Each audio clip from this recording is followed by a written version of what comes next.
I'm in a sniper platoon, so we're on a rooftop and we're just observing everything.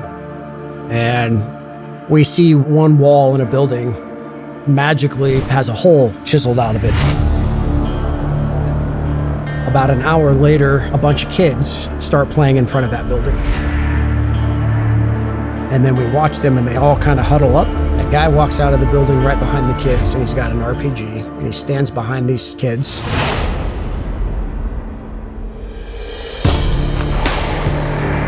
I was still very much naive enough that I believed in what we were doing. At one point, we were training people on a range and they were telling us about the IEDs they laid on the unit that was there before us. And we're teaching them how to shoot, we're teaching them basic small unit tactics, we're giving them guns. Why the fuck are we even here, and what are we doing? Well, war is good business, unfortunately. And I think that conversation would be a whole lot different if our country was in a better place. If we had really good public schools, healthcare wasn't so expensive, if crime wasn't getting worse and worse. I have no problems killing bad people. It doesn't bother me in the slightest. Fix our house first. It took me years to admit to myself I had a problem. It was like early Monday morning, I was still up drinking, and I had like 2 kitchen garbage bags full of beer cans, like an empty bottle of Jack Daniels, and I'm like sitting back there looking at it through the sliding door on the balcony. Like, I don't like who I've become. I can't keep living like this.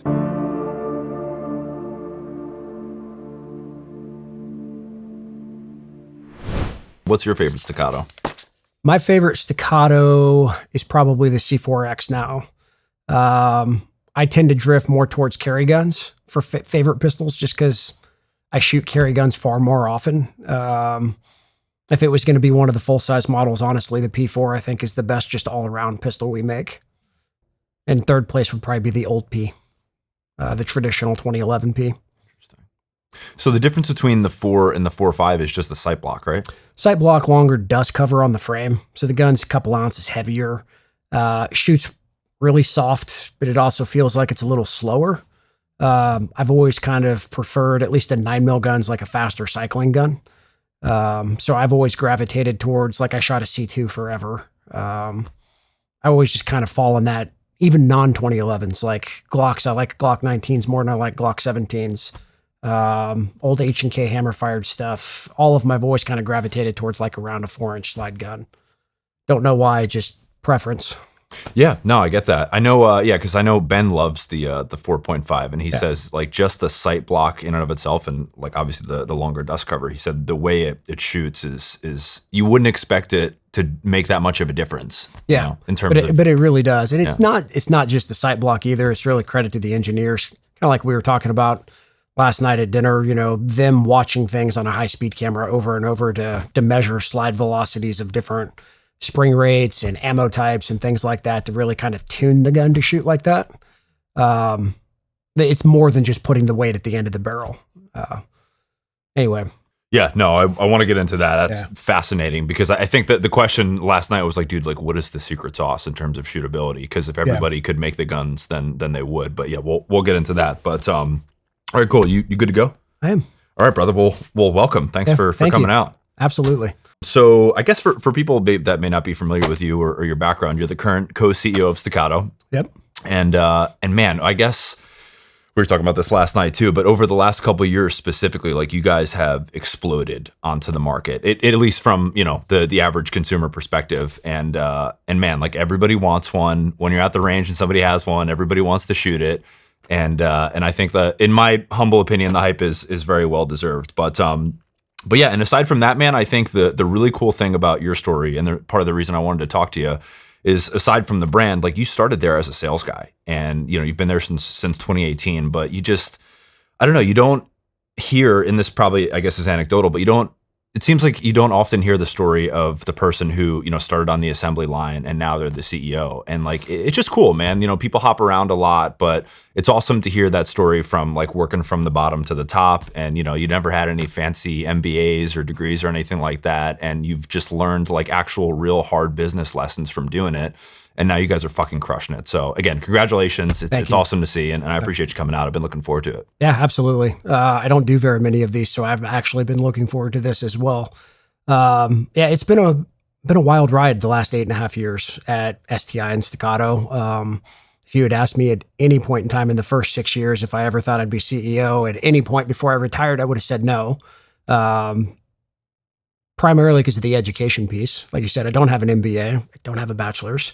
I took one college class in high school so I could graduate early, and then I did 2 part-time semesters at community college while I was also working 80 hours a week and really devoted no effort to it at all and dropped out. So I never expected to even be a mid to high level executive at any company at any point in time in my entire lifetime before it happened. So it's been a strange trip for sure. Yeah, it's awesome, man. It's awesome. All right, so yeah, we'll get into that, and I think that's also maybe not so commonly known for people that aren't like really into firearms is the transition from STI to Staccato. So we'll talk about that. But yeah, just to set the stage with your background, let's start with where you grew up. So I grew up in a small town in South Kansas. Haven't been there in over 30 years. My guess is it's probably been absorbed by Wichita. At this point, it's probably a suburb of Wichita now. Back then, and this is early 80s, still had a very farm town feel. So there were wheat fields everywhere and a peach orchard, and that's really the most I remember about it. And I lived there from the time I was probably 2 or 3 until about 15. Nothing crazy in my childhood other than I was always in trouble. I was a pretty wild kid. This is back in the era, especially in the Bible Belt in the Midwest, where every teacher had a paddle hanging up in the classroom. I got paddled by every teacher I had in grade school and middle school, and including the principals. And I was very anti-authority, even at a very young age. I just didn't like people telling me what I had to do or not do. And I spent my days primarily just riding my bicycle all over town and through the orchard and stuff with my friends. I did grow up shooting. My dad grew up shooting, so I started shooting when I was around 4 or 5 years old. Both my parents grew up riding dirt bikes and motorcycles, so I did start riding dirt bikes when I was 5. And that was kind of my childhood. Wasn't interested in anything other than, riding bikes, riding dirt bikes, shooting, getting in trouble primarily. And then we moved to Kansas City, Missouri the summer before my freshman year of high school, which was a big culture shock for me coming from small town Kansas to Kansas City, Missouri. My high school had about 3,000 kids in it, and it was one of the smaller high schools in the area I lived in. The town I'd grown up in was about the same population-wise. From my memory, it might have been a little more, but I don't know. So it was a big culture shock going from farm town to Kansas City's not a huge city like New York, but it's a city. It was very, very different for me. And your dad's favorite platform was the 1911, right? It was. So the only semi-auto gun I ever shot growing up was a 1911. And when I was a little kid, he had a 22 conversion kit he'd put on it. So I was shooting a 1911 in 22 until I was old enough to try it in 45. And then he had a bunch of revolvers and things like that. But he was not a 9mm person. I never really shot a 9mm until I was in the Marine Corps. Years later, like my dad didn't own one until after I had moved out of the house. So it was 1911s or revolvers. Those were my choices. And we, just before the camera started rolling, we talked about how your dad unexpectedly passed a couple of years ago. But so that was what 2020, I guess, would have been? 2021, late 21. So did he get to see like you guys really starting to pick up some steam? Because I don't remember what was going on at that time. But he did. We were starting to pick up steam. Like 2021 was kind of a breakout year for us, coming out of COVID. So when you go back, which I'm sure we'll get to, 2019 was the first year we started getting any kind of traction in law enforcement. 2020 with COVID, it was still getting pushed, but it was hard. 2021 is where it really took off for us. So he passed away in November of 21. So he got to see most of us starting that upward trajectory as a company. And I think, I'm not 100% positive, I think I got promoted to vice president shortly before he passed away, towards the end of the year. So I was right in that time where I was actually getting moved up into a low-level executive role. He did get to see that. What year was the P? The original P was 2019, the old 4-inch P. 2018, we just called it a TAC 4.0, and it was kind of we didn't start selling them until like the back half of summer in 2018. And it was really the pistol that we were developing for the Marshals Special Operations Group in Long Beach SWAT at the time, in Riverside County SWAT. Those were my first big 3 customers where I was using all the feedback of what they wanted to develop that pistol. And rolling into SHOT Show of 2019, we decided to call it the Staccato P. So it was really back half of 18, early 19, the first P. Well, dude, I'm sure if he could see what was going on today, he'd be very much proud of you. So, the one we had on display in the booth was actually my dad's. So he bought one of the very first ones we sold publicly from me, had me put an RMR on it, and he had never shot a pistol optic before. And he took it to the range one time, and he's like, "It shoots really nice. I'm proud of you. It's not a 45." And it was still in his safe when he passed away. So I brought it to work, and we put it on display in the museum that we have it at the office. And then we brought it to SHOT Show, and it was up on the wall of all of our historic guns at SHOT Show booth this year. Oh man, that's great. So what did your parents do for a living? My dad worked in sales, actually. He started with a company that actually was like software development back in the 80s. And he kind of did that up until the job that he took when we moved to Kansas City was with a company called Verifone. They do like the credit card transaction machines and stuff. So he was like a salesperson who would sell those, in the hundreds of thousands of units to like banks around the world, things like that. And that's where he really started his trajectory as a salesperson took off. Next thing you know, he was like a sales director and then a sales VP. And then he retired. And your mom? My mom was a school teacher. But she did not go back to college to get an education degree until I was in high school. And she started teaching right after I joined the Marine Corps after I went to boot camp in 98. So what got you interested in joining the Marine Corps? Well, I mean, what better place to go for somebody who hates being told what to do than the military? I don't know. I always had a draw to serve, just wants to do it. And part of it, I think, was, service back to the country. And part of it was I had to prove to myself I could do something that nobody thought I would be able to do. I was always the kid who was in trouble. I was always the kid who didn't give a fuck about anything. So like, there's nobody who knew me in my family or at our church or anything who ever thought, yeah, you could go in the Marine Corps and make it. So I think part of it was just a little bit of a chip on my shoulder, due to immaturity. I had to go prove it to myself and prove to all these other people I could do something hard. And I put no thought into it other than that. I actually talked to the Army recruiter first. I was not set on being a Marine. I just knew I wanted to go in the infantry, do 4 years, get out. And I was hoping by the end of 4 years, I'd kind of know what I want to do with my life. And I just took it day by day, really. I had no deep thoughts about my future, what I wanted to do as a career or anything like that. And this was 98? This would have been 97. So my senior year was 97. I only went to school for a semester. I graduated early. So I enlisted in October of 97, finished high school, graduated January 20th, and I was at boot camp on January 25th. So I went straight to the recruit depot in San Diego and got into it with no delay. I figured if I waited till summer so I could walk at graduation or anything like that, I'd end up getting in trouble and not being able to go. And I couldn't wait to get out of a fucking classroom either. It was just not enjoyable for me at any level.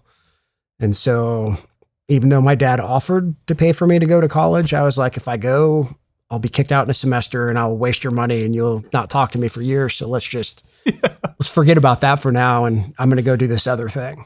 Just circumvent that whole process. Yeah.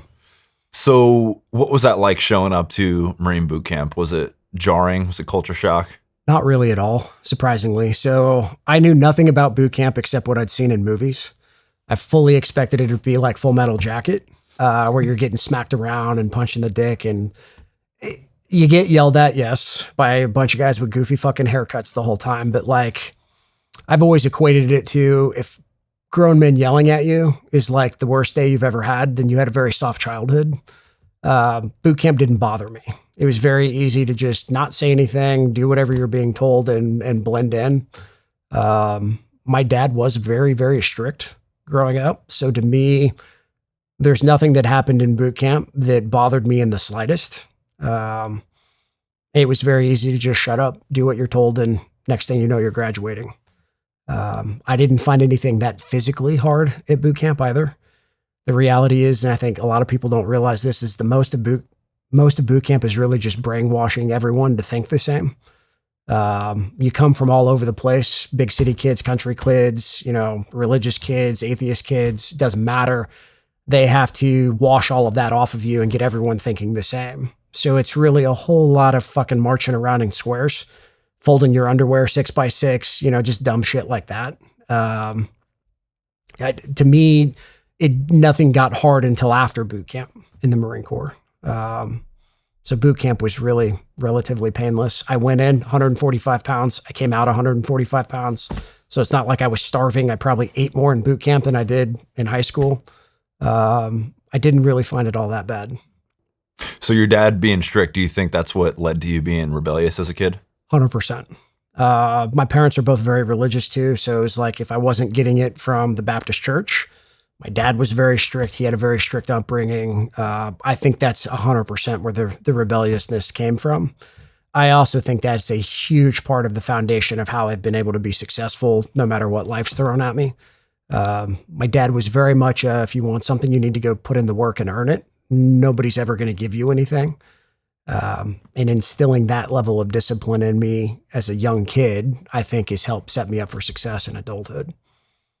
So it was just kind of watching the example that they set around hard work and persistence and that sort of thing. Yeah. And my dad was an extremely hard worker. Wasn't the most emotionally caring. I know he cared. I know he loved me. He was very strict. My mom was the caregiver. My dad was the slave driver of the relationship. And again, it's the 80s. Everybody got paddled. Everybody got smacked. Like there was a physical aspect of growing up as a kid in the early 80s that's shunned today. But I think that actually helped as well. Despite what psychologists may say, I think if my parents had just put me in timeout all the time, I probably would have been way worse. Dude, I mean, look at your trajectory. You're pretty well adjusted today versus, you see like the helicopter parenting style today and how those kids are turning out and likely going to turn out. So it's hard to argue with the proof being in the pudding, Yeah. And I'm actually glad I grew up that way. I mean, I got whipped for just about everything you could think of. And I think at some level that probably helped me in my adulthood overcoming other things. So. Okay, so you get through boot camp, and then 9/11 was what, 3 years, 3.5 years later. Yeah, so right after boot camp, you go to the School of Infantry. That's where I started to see the real Marine Corps, the real what we call the Fleet Marine Corps. So the infantry units that are constantly deploying. Everything is hard. They will put hands on you. It was much more what I thought boot camp was going to be like was what School of Infantry was like. So you're hiking everywhere, carrying all your shit. All your shit is made by the lowest bidder and is older than you are and falling apart. And the discipline was much more physical than what you see in boot camp. That's where you start doing all your speed rucks and things like that you don't do in boot camp. That's just part of your everyday grunt life, and that's your first exposure to it. And they take it very serious. So all of your tactics training, all your weapons training, all the physical aspect of learning how to ruck and be able to ruck without falling out, all that happens at the School of Infantry. And that's your first taste of it. When you get to the fleet, it's tenfold what you're getting at SOI. So you literally if you're falling out of a ruck, your fire team will beat the shit out of you. If your fire team is failing at things, your squad leader will beat the shit out of your fire team. There's a hierarchy of how the ass whoopings go. Everyone's expected to perform every day. And I think the beauty of growing up in the Marine Corps in that era is most people don't realize the Marine Corps is fucking tiny. At that time, it was coming out of the Clinton era. Clinton was still president, huge military cuts. The Marine Corps was only 172,000 active duty and 26,000 were actual infantrymen. Wow. So there's very few infantrymen in the Marine Corps. The rest of the Marine Corps is designed to be supporting the infantry in combat. So they're all support personnel. But everybody in the Marine Corps hates you if you're a grunt. You're treated like shit everywhere you go. Your own leaders generally don't like you. It's a very hard life of being treated like shit every day. and you have the absolute worst equipment known to fucking man. Like we didn't even have Gore-Tex back then. We had like rubber rain jackets, things like that you would never actually wear because you'd sweat to death if you were wearing it. So you're just living in, that level of, you didn't start seeing good equipment until post 9/11, unless you were maybe in a SOF unit, which I had no exposure to any SOF elements at that period of my career. Dude, so what is that about? I mean, you guys are the ones doing the work. Why would you be the ones that are looked down upon? Well, I think part of it is, I'm sure we all act like assholes too. So I'm pretty sure everyone who's ever served in the infantry has had a chip on their shoulder about how they're better than all of the, the support staff people. So that's probably part of it. The other part of it is like there's this kind of thing that goes around where they're like, oh, you're in the infantry, you must be dumb. You must have like barely passed your ASVAB, or you must have an ASVAB waiver to come in. They just automatically assume that if you in an all volunteer military go in the infantry, that you're a dumb fuck.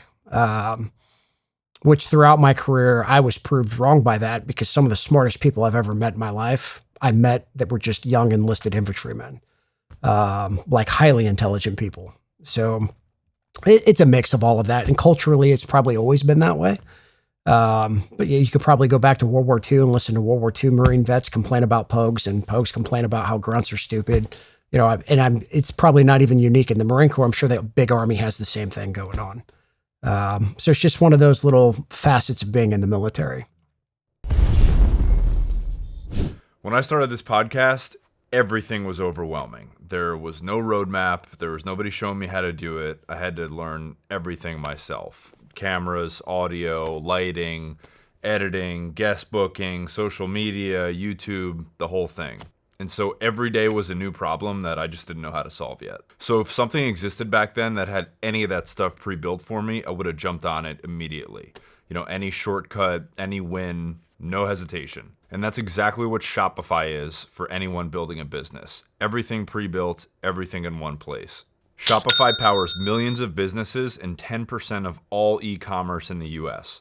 They give you hundreds of store templates so you're not starting from zero, AI tools that write your product descriptions and headlines for you, built-in email and social campaigns to find your customers, and expert support available 24/7 for whenever you get stuck. No figuring it out alone, no reinventing the wheel. So head over to shopify.com/Dalton to sign up for a $1 per month trial. That's shopify.com/DALTON to give it a shot for $1 per month. What's up, guys? This one's from Row Nutrition. Head to rownutrition.com and use code Dalton for 20% off. My days are long. Hours of deep focus and long interviews in here.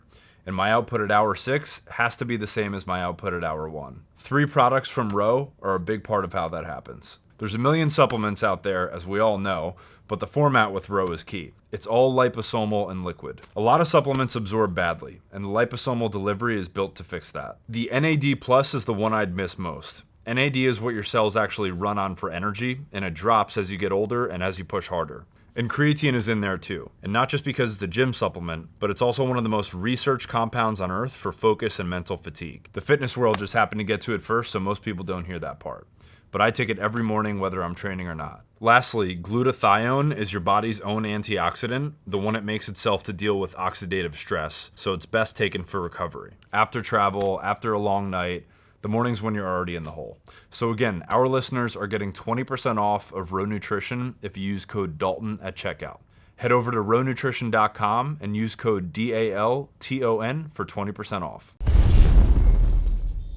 So you must have re-enlisted then, like right around 9/11, right? Yeah, so the end of my first enlistment, I was getting ready to get out and go to the Motorcycle Mechanics Institute in Florida. I hadn't decided I want to do anything with my life yet. I basically spent 3.5 years partying and going to different countries in Southeast Asia and stuff. And I was like, well, I know I don't want to stay in the military for a career. I'm going to go be a motorcycle mechanic until I figure out what I want to do. I knew I didn't want to go to college yet either. So I had applied. I'd been accepted. I was waiting to go on what we call terminal leave, which is at the end of your enlistment. All the leave days you still have on the books, you can burn off all in one big chunk. So I was going to have like 45 to 60-ish days of leave saved up because we had just come back from an Okinawa deployment. And 9/11 happened probably about 2 months before. I was going to go on terminal leave sometime in mid-November. So about a month before I was going on terminal leave, maybe a month and a half. Well, 2 months. So then you just decided that, I want to stay in the fight sort of thing? Yeah. So I made the decision then,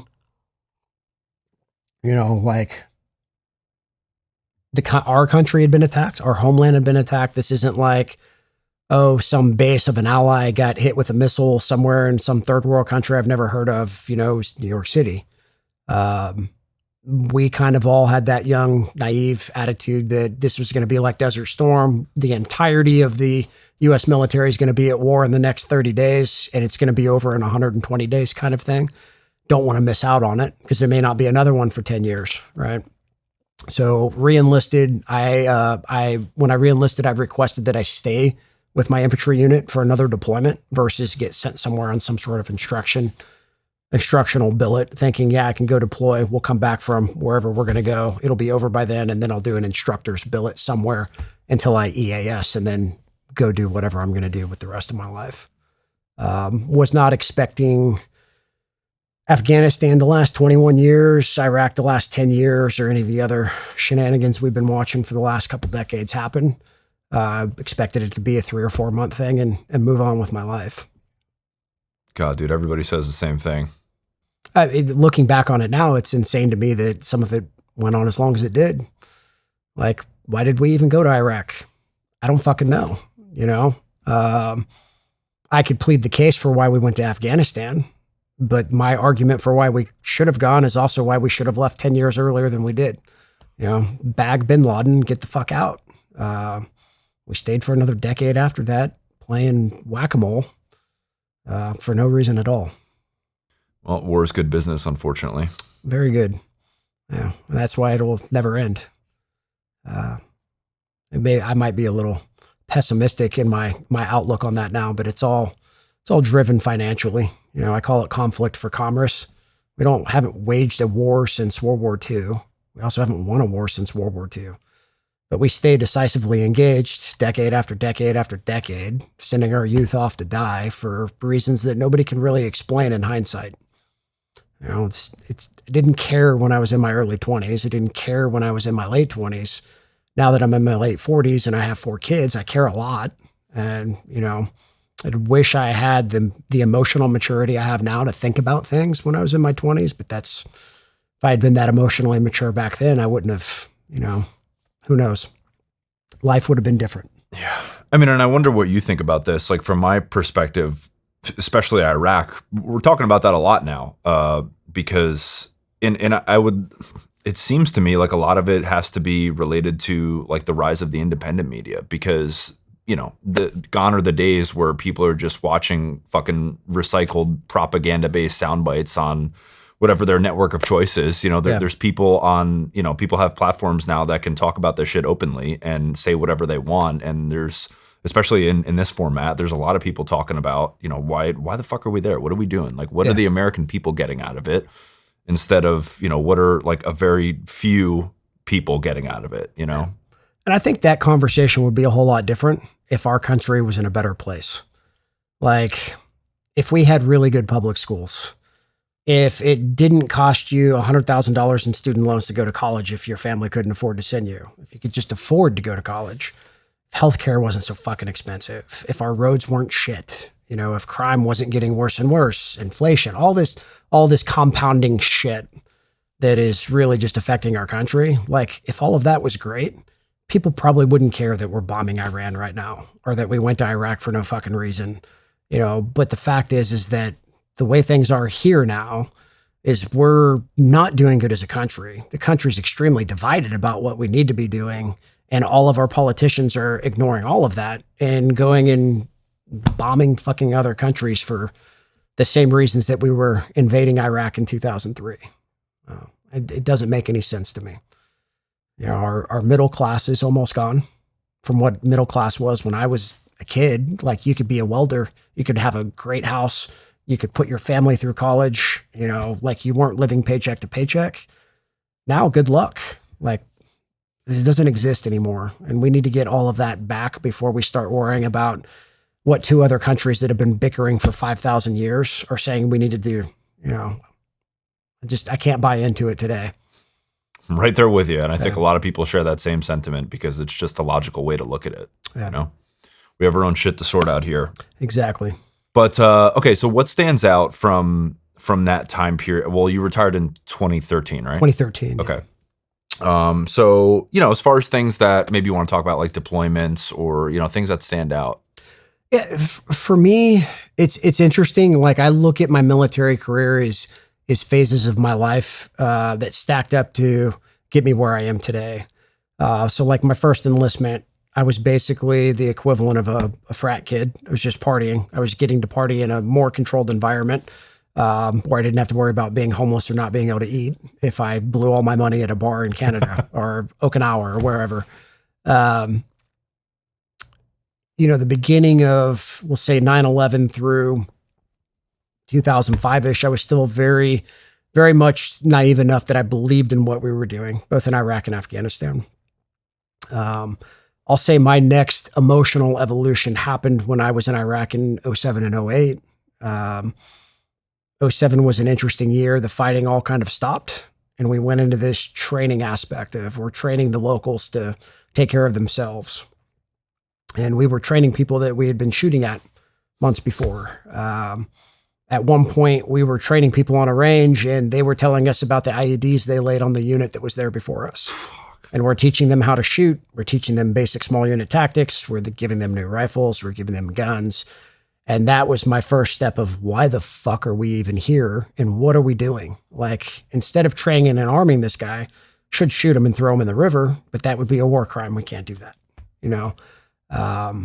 Why are we using the military to go play world police? Like I didn't, that's where I first started to this doesn't make sense to me. But then you're on the big bases and there's a Baskin Robbins and there's a fucking Burger King and there's a Green Bean coffee shop and there's like all this little, it's like a mobile city and it's all run by contractors. They're all making tons of money. And so I will say my next phase of emotional maturity came from seeing all that and actually having the intelligence to look at that and be like, this isn't what waging war should be. This isn't what the military should be doing. Why are we here? None of this makes sense other than the financial aspect of it to me. So I would say that that's where I started to evolve as a person out of the kid I had been my whole life. When I was, how old was I? 28 years old. So I wasn't young, but I wasn't old yet. And I would say that's the first phase where I started to mature emotionally. So it wasn't one event or one story. It was kind of, I look at my military career as phases of my life that allowed me to grow up. If that makes sense. Yeah, definitely. So where was that? Fallujah? I was in South Camp Fallujah for most of it. We were working down like a Zaydan area outside of Fallujah proper. And to this day, I couldn't tell you why we were there. Nothing going on made any sense. Is what it is. It's just a piece of life that allowed me to start looking at things differently.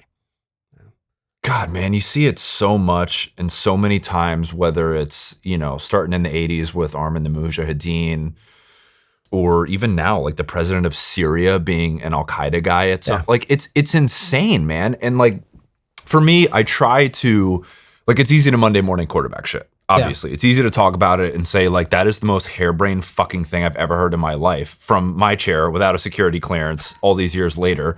I'd like to believe that there is some sort of logic behind these decisions that get made, but the whole like keep your enemy close, man, it is it fucks us time and time and time again. Yeah. And to me, it goes back to like, let's fix our own country first before we start playing world police again. Like, it's going to happen, but my perspective, right? My opinion is we've devoted almost nothing to making our country better. We're devoting all of our resources, time, and effort into trying to help other countries with disputes that have been going on for thousands of fucking years. Like, I don't care. If Israel doesn't like Iran, let Israel fight Iran. If Iraq doesn't let Iran, let them have their second war. I don't care. I don't want to send my kids to it. I don't want to send my tax dollars to it. Like, let's fix our fucking house before we start worrying about all this other shit, because if history's shown us anything, there's never going to be a shortage of bad people. Do bad people need to be killed? Yeah, a lot of times they do. I'm not anti-war. I have no problems killing bad people. It doesn't bother me in the slightest. Fix our fucking house first. Make it a place that we want to raise our children in, instead of a place where most of my adult conversations I've had with friends in the last year have been, we're really looking at retiring someplace outside of the U.S. Fuck. Like, okay, well, if everyone who loved this country and grew up loving this country leaves, this country won't exist anymore. So what was it all for? That's kind of how I look at it now. But Do you think about it that way? Like, what was it all for? yeah, if we were to disappear as a country, split up into whatever, what would it have all been for other than just a political experiment at that point? If we make it 250 years and then we crumble over the next 25, 30 years till we don't exist anymore, what was it for? We have to start working together to take care of our own country, our own culture, all of that, before we start going around fucking off in these third world shitholes, spending billions of dollars a day doing something that's not going to change anything. Yep, more misadventures in the Middle East. But, okay, so you must have re-enlisted one more time then. I continued to re-enlist. So as much as the Iraq thing soured me, it was also, there was the part of me that I kept seeing guys coming back fucked up. Friends of mine, guys in units that I'd go to, and it felt like unfinished work. And leaving at that point, whether I thought we should be doing it or not, seemed like quitting. I guess was the best way to look back on it in hindsight. I didn't want to quit and just walk away, because nothing ever gets done if everyone quits. But I didn't believe in why we were being told we were there. But it's this unique thing. In the military, you care more about your buddies than you do leadership, politicians, any of that. Like, most of that, nobody gives a fuck. And it's like watching your friends get fucked up is I could hate everything about the war, but if I saw my friends getting fucked up, there's no way I would have not re-enlisted. And that's kind of where I was at. So people were just coming back, Yeah. hurt and stuff, and Missing legs, missing arms. Seeing somebody who's got severe PTSD is very different than hearing somebody talk about PTSD. Seeing guys that are sleeping with like hatchets under their pillow in the fucking barracks because they're worried about somebody getting them in their sleep. Like, the emotional toll was just as dramatic to me as seeing the first double amputee in a wheelchair. Maybe more so, because there were a lot more guys who you could tell they were not really right than there were guys I was seeing at Purple Heart ceremonies because they had, been shot or blown up or lost a limb, something like that. yeah, I would have to imagine like the behavioral stuff is just as jarring. If you know a guy well and Yeah. he comes back and that's what's going on, it's got to be tough. Yeah. So just seeing all of that, it's like, it felt like not re-enlisting would be quitting.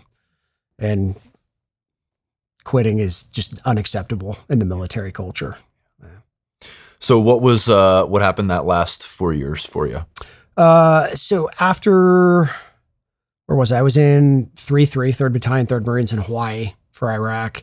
Started doing another workup for another Iraq deployment after I came back. And then actually in the middle of that workup, I got orders to the Mountain Warfare Center, which is it's about an hour and a half south of Lake Tahoe in California. I'd never been there before, never done a school there, never been on a training package there.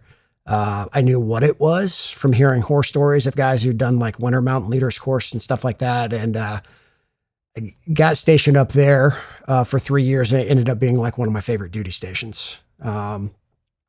It's austere. In the winter times, you're sleeping in a snow trench, the whole time. In the summer times, you're sleeping on the ground the whole time. But you're getting to learn how to snow ski. You're learning how to lead climb, multi-pitch climbs. You learn all the survival stuff, and you're living in one of the most beautiful parts of the country on the Marine Corps dime. The downside is you're gone all the time because you're up on the hill about 24 to 26 days out of the month. And you're at that stage, Afghanistan was kicking off again. So we were constantly getting units coming through there, prepping for Afghanistan. So for that 3-year period I was there, I was home about as much as I was home during a deployment workup in the fleet. So my wife this whole time is taking care of everything. At the point I was there, I had 2 daughters already. I had missed my second daughter's birth while I was in Iraq. I had 2 daughters, and then my son was born while I was there. So 3 kids, and I'm home 4 to 6 days a month, basically, for 3 years. So at what point was you did the CQB schoolhouse at some point, right? Yeah, that was pre-Iraq. So I did that initial reenlistment post 9/11, stayed in the fleet thinking we would deploy to wherever we were going to attack. Didn't deploy anywhere. We deployed to Okinawa again. During that deployment, I did the anti-piracy stuff, which is we were just picking up all these civilian ships in the Mediterranean, floating them through the Suez around to Kuwait and dropping off all the equipment we were using to stage for the invasion of Iraq. That was 2002-ish. Finished that up like first week of March 2003. Flew back to Okinawa and watched the invasion of Iraq on the TV like 4 or 5 days after we got there. Missed the whole invasion of Iraq because we were doing that. Came back from that deployment, tried to extend there again, and the monitor wouldn't let me, and I got orders to the CQB schoolhouse to be an instructor. So I think I checked in September of 03, August of 03 maybe, and I was there until 06 when I went back to the fleet. And you guys were, so was your main, like, I don't know, I guess customer is probably not the right word, but the main like unit that came through there, was it the DOE guys? No. So there's, the Navy has 2 ballistic missile submarine bases. The Marines at that point in time, I don't know if they still do today, the Marines did all the security there for the Navy. And within the Marine detachments there would be a CQB platoon, where each member of that platoon had been gone through the formal 6 to 8 week CQB school, depending on what time frame you went through it, that would be trained in formal CQB that would stay there. And they were basically a react force. Now, aside from that, you also had the fast companies, which historically just flew in a platoon plus size element to like reinforce embassies and things like that. Throughout GWAT, they were getting used for different things. Like at one point in time, there were fast platoons getting attached to 1st Recon Battalion companies just to do convoy security for the recon guys when they'd go do hits and things like that. So there was it wasn't really watered down. It was a CQB curriculum that was changed for a platoon plus size element that incorporated more infantry tactics in addition to the CQB that those platoons would go through. And that was the bulk of who we were teaching in that 03 to 06 timeframe. It was the fast platoons because they all had to do that as like a check in their pre-deployment training before they could deploy. So they would have to come through that. We called it the Advanced Urban Combat Course. They would come through that, and it would be a pass-fail for that platoon. And that also, very much like the Mountain Warfare Center, we were training nonstop in that period of time. So I don't know if I'm misremembering it. When did you train those nuclear guys, the Department of Energy ones? So we didn't train any Department of Energy guys, but because we trained the Marines who guarded nukes for the Navy, we would get invited to that Department of Energy shooting competition. Okay. Got it. Yeah. So we would go, I went to it the 3 years I was there. It'd be like 6 of us would go and compete against all the DOE teams and then some local SWAT teams that would get invited as well. That's what it was. Because I know we talked about this last night, like the guys that transport the ICBMs or at least the warheads, like it's a very well kept secret. And there's not so many videos online, but there's a few of like the convoys coming through on like a giant blacked out looking like armored, like a fucking 18-wheeler, surrounded by all kinds of stuff, helicopters in the air, and like a procession that is miles long. It's crazy to see. And most people don't even know that we move nuclear items on highways, but it does happen, and those guys take care of all of that. I don't know any particulars of how, when, or how often, but I know those guys are on the road a lot. There were several guys who worked with me at the CQB schoolhouse who got out of the Marine Corps, went to work in the DOE. I know they do it. I've never physically seen one other than at the nuclear base I was at the beginning of my career. But they're on the highways. It's happening every day. Anything else stand out from your time in the Marine Corps or like topics that? Yeah. Well, I'd say the end of my career, I like the way I ended it. So when I left the Mountain Warfare Center, I had requested my monitor he had let me go somewhere. I went and did something. When I came back from that, I basically sent him a thank you email for releasing me to go try out for that. And he was basically like, no problem. Any idea where you'd like to go next? Which is super rare. So I'd heard horror stories about monitors my whole career. Like guys would call their monitor and be like, hey, my wife's from North Carolina. She'll let me stay in if I can stay on the East Coast. Is that possible? And he'd be like, fuck you, I'm sending you to Okinawa, hang up the phone kind of thing. My monitor was super nice that day for whatever reason, asked me where I'd like to go. And I was like, the next West Coast unit deploying to Afghanistan. So like in the back of my mind, like this all started with 9/11. I had done everything I wanted to do in my career, and I kind of wanted to just end in Afghanistan because that was, in all honesty, the only reason I stayed in to begin with. He was like, no problem. You'll have orders to 1-1 by the end of the week. And the orders hit like 2 days later in the system. I started my checkout process at the Mountain Warfare Center, and I checked into 1-1, which is down in Camp Pendleton, California, in February of 2012. And immediately was in a workup, and we deployed to Afghanistan in May. And I was in Afghanistan until I came home, I think like December 1st of 2012. Damn. Yeah. That's a long time. 7 months. Yeah. And that's how all Marine Corps infantry deployments, they're always 7 months. Even pre 9/11, when we would deploy like UDPs to Okinawa, it'd be for 7 months. That never changed unless you got extended longer. And while I was on that deployment, we started the troop forces drawdown. So they came out with the early retirement stuff. And basically, if you'd been in for 15 years or more and you were an E6 or E7 in the infantry, you could retire early. I was an E7 with a little over 15 years in. So I applied for it while I was in Afghanistan, got accepted, came home from deployment, basically went on post-deployment leave, and then started my checkout process in January when we came back from leave. And that last 7 months I was in, I was just processing out to retire. And I retired July 1st. So I did, I think like 15 years and 8 months or something like that. Reduced pension, but got out, 4.5 years early, didn't have to do a full 20. Do you have any idea what you wanted to do after? No. I was actually joking with my wife. I was just planning on using my GI Bill. Post 9/11 GI Bill, you get paid a housing allowance. And I'm like, well, between my retirement and this housing allowance while I'm in school, we could get by. I was like, I was going to go to school and be a nurse. It's like a 2-year nursing program. I could be an RN. I could immediately start working. So that was my plan.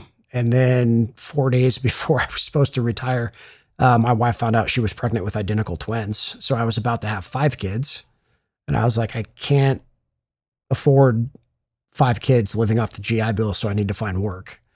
And I immediately started looking for a job. And this is while I'm like driving home from Camp Pendleton back up to Northern Nevada, where we lived while I was at the Mountain Warfare Center, and started networking with friends of mine who'd been out. So you have 4 kids today, right? I have 4 kids. We lost one of our twins. Yeah. Sorry. Yeah. It's tough.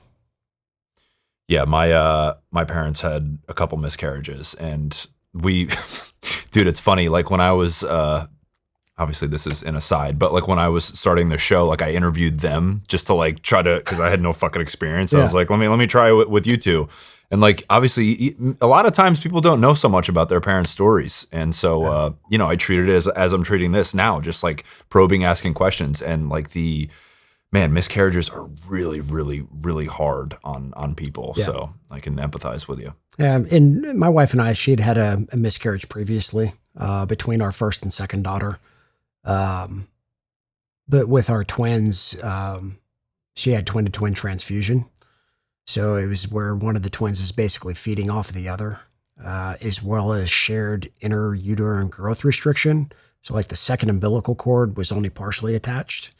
So we had to go to Beverly Hills. At the time for twin-to-twin transfusion, there was a relatively cutting edge medical procedure that had some level of success in saving both babies.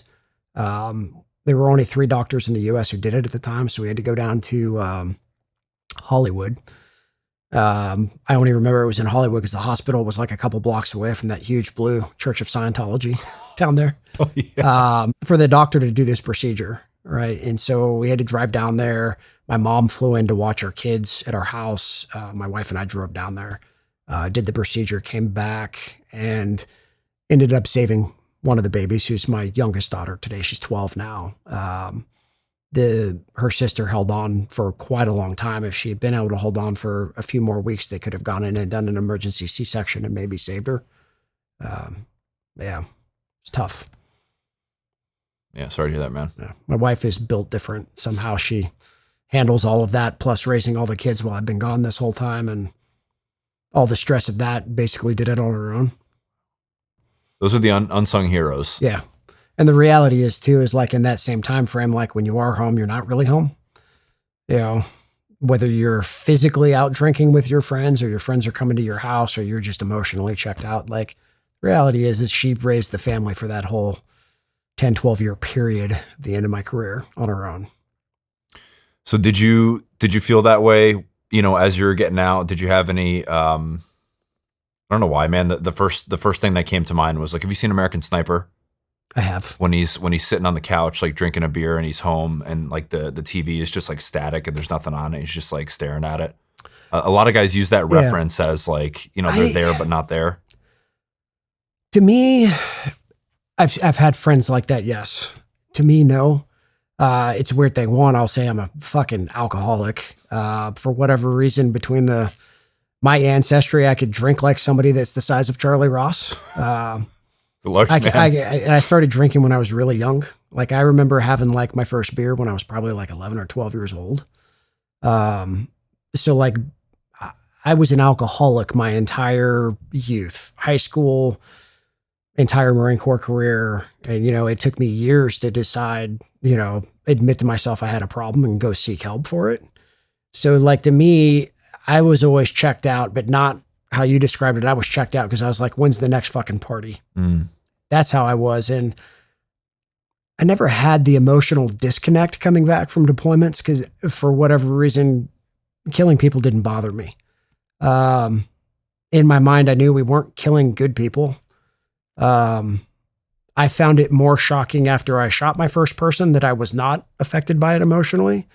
And that kind of played with my head a little bit. And I was like, well, why don't I care that I just shot that guy?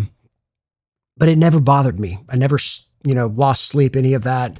But I was 100% a high functioning alcoholic, my entire career, and post career all the way up until, 2018. After I'd already started an STI, actually, I checked myself into Warrior's Heart, at the end of the year. And I was like, I just can't keep doing this.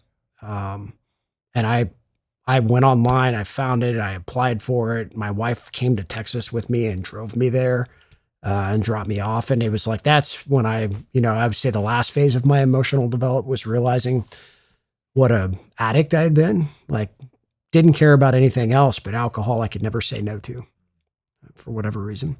Wow. Well, dude, I appreciate you sharing that. And, you know, Warrior's Heart has come up actually when I had Josh on the show, Josh Burton, and which is still run by Tom Spooner, right? Yeah.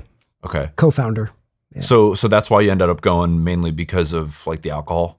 Alcohol, yeah. I was, so at the time the old CEO, Nate, and I, because he lived in Northern Nevada as well, we had an apartment in Georgetown, Texas, close to our factory, because we'd just be flying back and forth. I had stayed over a weekend for some reason, and I'm like sitting out on the balcony, ripping Marlboros, drinking all weekend, not doing anything. And it was like early Monday morning, like probably 1 or 2 in the morning, I was still up drinking. And I had like 2 kitchen garbage bags full of beer cans, like an empty bottle of Jack Daniels, like 4 empty packs of smokes. And I'm like sitting back there looking at it through the sliding door on the balcony. And I'm like, I can't keep living like this. Like, I don't like who I've become. And this has become like, if I'm awake, I'm worried about work until I'm off work. And then I'm worried about drinking the rest of the night. Like, I wasn't spending time with my wife. I wasn't spending time with my kids. I wasn't doing anything I used to enjoy in life. And that all kind of sunk in for whatever reason while I was sitting on that balcony that morning. And I just started looking for treatment things. And I was looking for like veterans treatment things.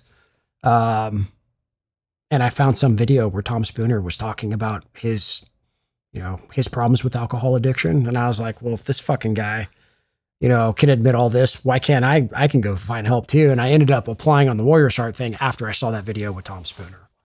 And then while I was there, I met Tom. He just randomly came and sat by me at lunch one day and started talking to me. And we've been friends ever since. So it was very, very strange how that happened. And then how Tom and I have stayed in touch ever since. It's just kind of it was another piece of my life. Right. But yeah. So what's that? It's just a lot. No, dude, I appreciate you sharing it. But okay, so just to take a quick step back, do you want to talk about that the first time that you shot somebody? Because you said the alarming part was like, hey, you didn't. Oh, I just didn't feel anything. You hear people talk about it and you hear like, oh, you're never going to forget the first one. I'm like, yeah, you may never forget it, but I don't forget a lot of them. But I didn't have like the weird, like my heart wasn't beating out of my chest. My vision wasn't closing in. I didn't start to second guess whether or not it was the right thing to do. It was just kind of like it happened. And I didn't care. And so to me, I think part of that was probably from hearing people talk about it in my childhood, which may or may not have even been real. They might have just been bullshitters, like could have been fake Vietnam vets. I don't know. I think another piece of it was just growing up in a pretty strict religious family. Thou shalt not kill, like hearing things like that. I don't know. I don't know why. I've had friends that have killed people and have known immediately I'd never want to do that again. I never want to be put in a position where I might have to do that again. They get out of the military because they don't want to maybe have to do that. To me, I didn't really care. I guess in my mind, it was always like they're trying to do the same thing to me. Otherwise, we wouldn't be here. I never put much thought into it, to be honest. It's just different feeling. Well, like you said, man, you're doing it for the guy to the left and to the right of you. So it's either them or it's that person. So yeah, I get it. But do you want to talk about like the context? Like what was the engagement? Well, it was actually in Afghanistan, so it was fairly late in my career. I don't know that I killed anyone in Iraq. Probably not. I'm in a sniper platoon, so we're on a rooftop and we're just observing everything. And this was during our RIP mission. So we're out there with the unit who's about to go home, and they're basically showing us the AO, what they've learned. So we get as much info from them on a joint mission before they leave and we're on our own. And watching this building all day, it's like 140 fucking degrees out. We're on the roof, just fucking dying. And we see one wall in a building magically has a hole chiseled out of it now that was not there previously. So we're like, all right, let's start watching that. Next thing you know, we get shot at out of there. Now the rounds are not hitting anywhere near us. We can hear them going around, things like that. And you can see the muzzle flash coming out of the hole. All we can really do is return fire through that hole. Don't know if we hit the guy. Doesn't matter. About an hour later, a bunch of kids start playing in front of that building. And then we watch them and they all kind of huddle up. And a guy walks out of the building right behind the kids and he's got an RPG and he stands behind these kids and points it right at our building and shoots it at us. And then him and all the kids move back inside. And we're like, what the fuck? It's only about 500 yards away. We could have shot, but we would have risked hitting the kids. So none of us shot. And then almost immediately following that, we started getting shot at by people in 3 different places. And there are some people in a wadi, there's some people back in that hole that was out, some people in a completely different building. And there were 4 guys down in the wadi. And we just started lighting those guys up. And I mean, I was on a medium machine gun, actually, in the sniper platoon. I was carrying a 240 on that, which is a whole different story. Carrying a 240, we had a little 6-power Trichicon ACOG on there. So, 400 yards away, you can see pretty clearly what you're doing. You can see your tracers, and I lit this guy up and didn't care. Immediately traversed to the next one. And I remember I was just laying on the roof after it was all done, smoking a cigarette. And I was like, well, that's weird. I don't feel anything. I would have expected something, after all the things I've been hearing about for like the last 30 years of my life. But it was just like everything else that had happened. It was just one moment in time, move on to the next thing. All right. You're just doing your job, right? Yeah. Do you think that maybe you would have felt differently about it or felt more of it if you were closer? Maybe. I don't know. That was the only time that whole deployment I carried a machine gun. So the rest of the deployment, I was always with an actual sniper system with a much higher magnification scope. And there were ones that were closer through a higher magnification scope that felt very close and real. I don't know. I had several close calls where people shooting at us where their rounds were impacting within inches of me.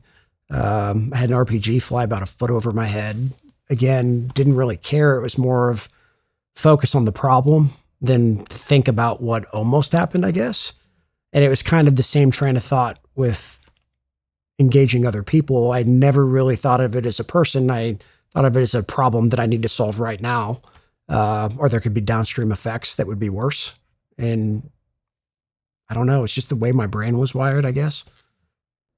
Well, I guess a lot of it would have to be training too, and Josh talked about this in here with like specifically the targetry that he used at that time when he was I don't remember when he said it started, but you go from paper targets to then like they had I guess silhouettes. I don't know if they're plastic, like the they're Russians plastic, or whatever. plastic green silhouette. We called them Ivans in the Marine Corps. Yeah, the crazy Ivans. That's what he said. Yeah. So I guess that's how they kind of slowly acclimate you to, being able to do the job. Yeah. And then like in CQB school, first time I ever saw it is all the targets were pictures of real people. And some of them were like 2/3 size. So you're shooting at a smaller area, but they were all real people. So I think you slowly get, psychologically you get brainwashed into not caring. I don't know if it's true. Somebody told me like back in the day, like during the Vietnam War at the recruit depots for the Marine Corps, where you go to boot camp, all the floors were painted blood red. And it was to get you used to seeing blood and not caring about it. Don't know if that's true at all, but when you go back and you see old photos, they had blood red floors. So, I mean, it's possible. Or somebody just made that shit up later and was like, oh yeah, that's why they did it. Yeah. Don't know, but everything they're doing from the first day you get to boot camp until you retire is they're trying to train you to not think, only to solve problems. So I'm sure there's some psychiatrists who could deep dive that with you and tell you all the things I don't know. I don't know what I'm talking about, but you're probably right. Well, I would call you more of a subject matter expert being, the guy behind the glass than somebody sitting in a fucking air conditioned office. Like, yeah. That's my take. And from talking to people like you who have done it. But do you think, and I've heard that too, that there's something more personal than people would think about watching somebody through the glass from afar, like if you're a sniper? Maybe. I don't know. It depends, I guess. It's like 2004 forward, like even Marine grunts started getting optics. So like all the way up through 2003, Marine infantrymen didn't have optics on their rifles. It was just iron sights still. 2004, we started getting ACOGs, which is like a fixed forepower. That was also 04 and 05 was some of the heaviest urban fighting the Marine Corps had ever been in since Vietnam. I think there's probably a lot of guys who did some very up close killing. They didn't need an optic to make it feel like it was, close. I think it's an individual. I think everyone's a little different. Some people deal with different types of trauma better than others. Don't know the why behind it. I've seen, I used to always joke like the deadliest kid in any infantry platoon is probably the 140-pound virgin kid who's super religious. Because like you'll see these random like big corn-fed guys on deployment, they get shot at for the first time and they're kind of scared shitless.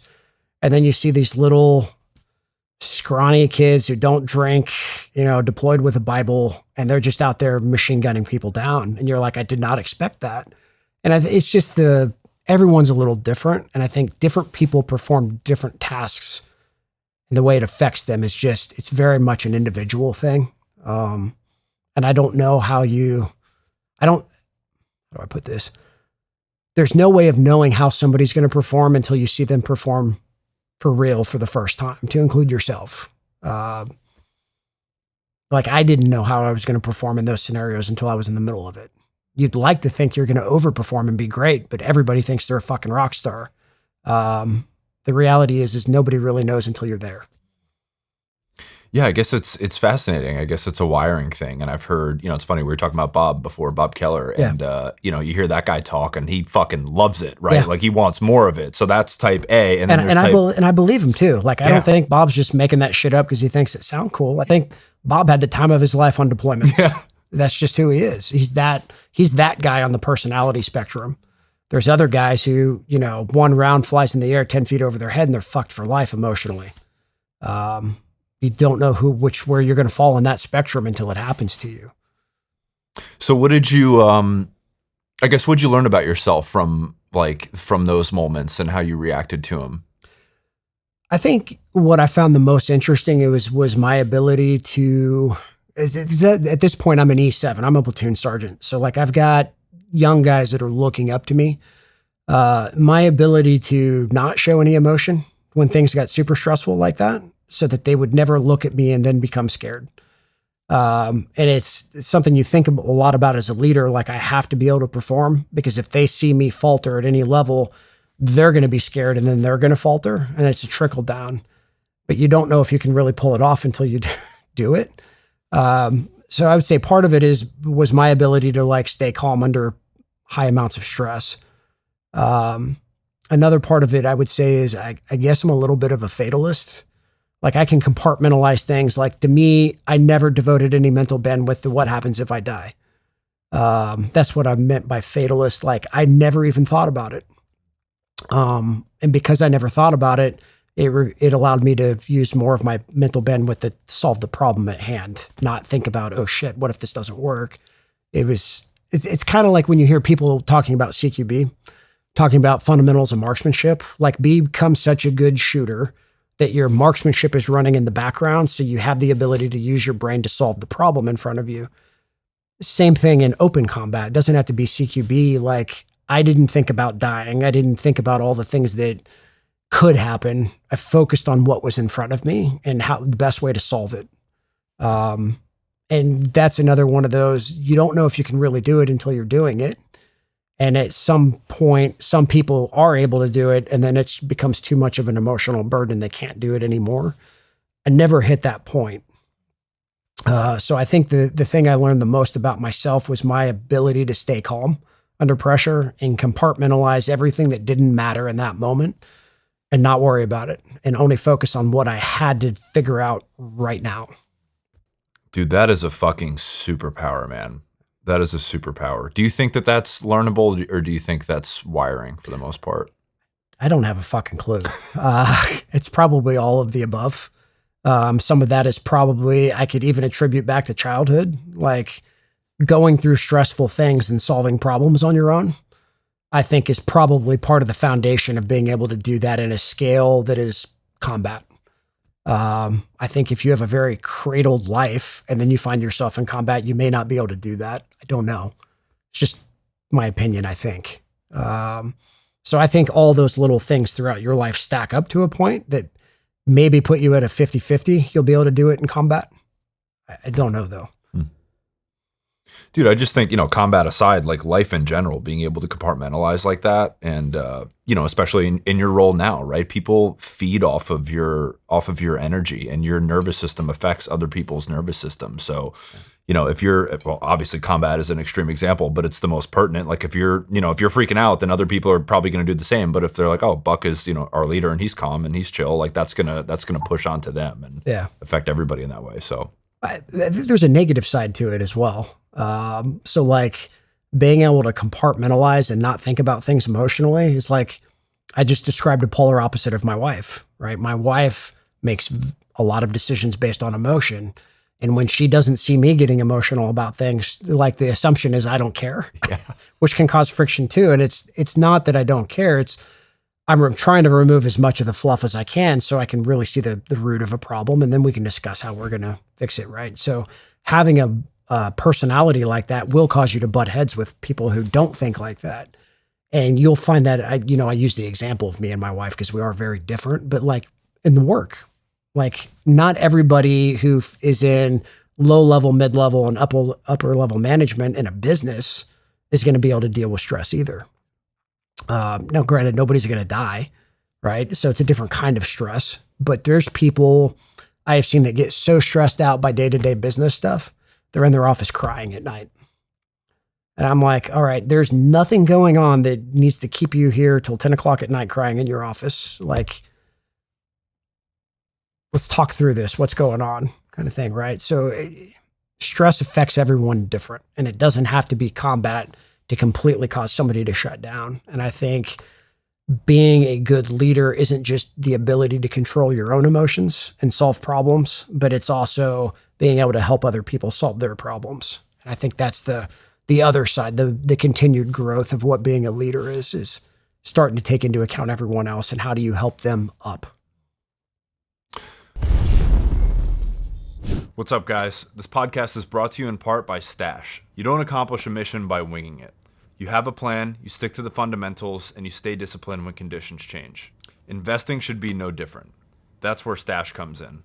It gives you expert guidance and a clear plan, so you're never left wondering what to do next. Stash is a registered financial advisor built right into an app. It gives you personalized next steps and expert guidance designed to help you build long-term wealth. You stay in control of your money while getting the structure and direction to invest with confidence. Whether you're still serving, planning your next chapter, or years into civilian life, Stash helps you stay focused on your long-term goals no matter what comes next. Because the hardest part of investing isn't getting started, it's staying disciplined over the long term. Let Stash show you the way. Join more than 1 million active subscribers who are building wealth the Stash way, with guidance, structure, and support every step of the way. For America's 250th anniversary, Stash wants to make it easier for those who served and are serving to get the financial advice they need. Go to stash.com/Dalton to get 15% off of a monthly subscription or 30% off of an annual subscription and to view important disclosures. That's stash.com/DALTON. Paid non-client endorsement. Not a guarantee nor representative of all clients. Investment advisory services offered by Stash Investments LLC, an SEC registered investment advisor. Investing involves risk. Offer is subject to terms and conditions. You know how you go to the doctor and you pay a ton of money and you wait there for like 30 minutes in the waiting room, and then they rush you in and out in like 8 minutes, and they tell you essentially the same thing that you already knew from asking Claude beforehand? No real data, no baseline, nothing actionable. Just the same generic advice you already knew. That's not what healthcare should be. That's just a waste of our time and money. And that's exactly what Superpower fixes. They send a licensed professional to your home, or you can go to a nearby lab, do one simple lab draw, and you get over 100 biomarkers analyzed. Heart, liver, thyroid, hormones, testosterone, metabolism, vitamin levels, environmental toxins. Way more than you'd ever get from a standard checkup. And it's not just a one-time snapshot. It tracks everything over time so you can actually see if your workout, your diet, your supplementation routine, if all that stuff's actually working or not. They give you an actionable health plan based on your results, supplement recommendations, and even prescription options like peptides, all through the app. Plus, an on-demand care team so you're not sitting there Googling what your numbers mean at midnight. And for me personally, being into fitness and optimizing performance, this is exactly the kind of data that I want. So make this the year you stop guessing about your health with Superpower. For a limited time, our listeners get $20 off to unlock their new health intelligence. Head over to superpower.com and use code Dalton for $20 off your membership. That's code DALTON. And after you sign up, they'll ask you how you heard about them. If you could do us a favor and tell them Dalton Fisher sent you, it would be a big support to the show. Thank you. Okay, so yeah, and then just to wrap up on kind of Warrior's Heart, like I know we were talking in the car, you know, you had a few friends die in combat, you had more friends die to suicide, and now is the era of people dying from like service-related cancers and that sort of thing. But I guess what do you want to say about Warrior's Heart and that program and kind of like what went on there that helped you move forward? It's well, one, I'll say because they only service veterans, first responders, law enforcement. So like those are all culturally job professions where it's considered being a bitch to ask for help. You know, for lack of a better way of putting it, like, oh, if you need help, you're obviously weak. That's not the case. Coming to the realization that you need help, like, don't be scared to ask for help. And if you go there or some institution like that where it's servicing people who've had the same work background as you don't have to worry about, like, my fear was I was going to end up in some rehab center where it's like a bunch of like trust fund babies or rich dudes' wives that got a botched boob job and they're addicted to pills. And like, I didn't want anything to do with any of that. was like, I at least want to be surrounded by people that I know served. So we all have something in common, because I'm not a very open person. And I was very closed off at this point in my life. And I knew that I had a lot I needed to get out, or it was going to consume me. I will say Warrior's Heart does a very good job of putting you in an environment where, as a service member, whether law enforcement, first responder, you feel comfortable and you feel surrounded by people who care, who've also been there and done that. And I think that helps dramatically, because it's not easy to open up about inner demons at all, or to even admit you have a problem.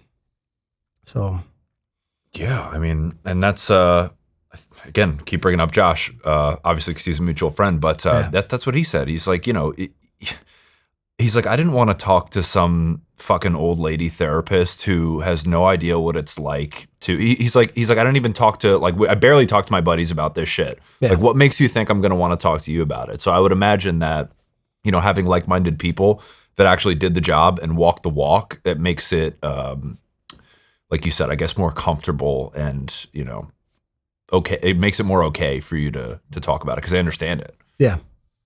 And so it creates an environment where I feel like they have a higher success rate because of that. Whereas if you took everyone who has gone to Warrior's Heart in the last, 10 years, and you just sent them to some civilian rehab place, I'd be willing to bet there'd be a dramatically higher failure percentage of guys going through those programs.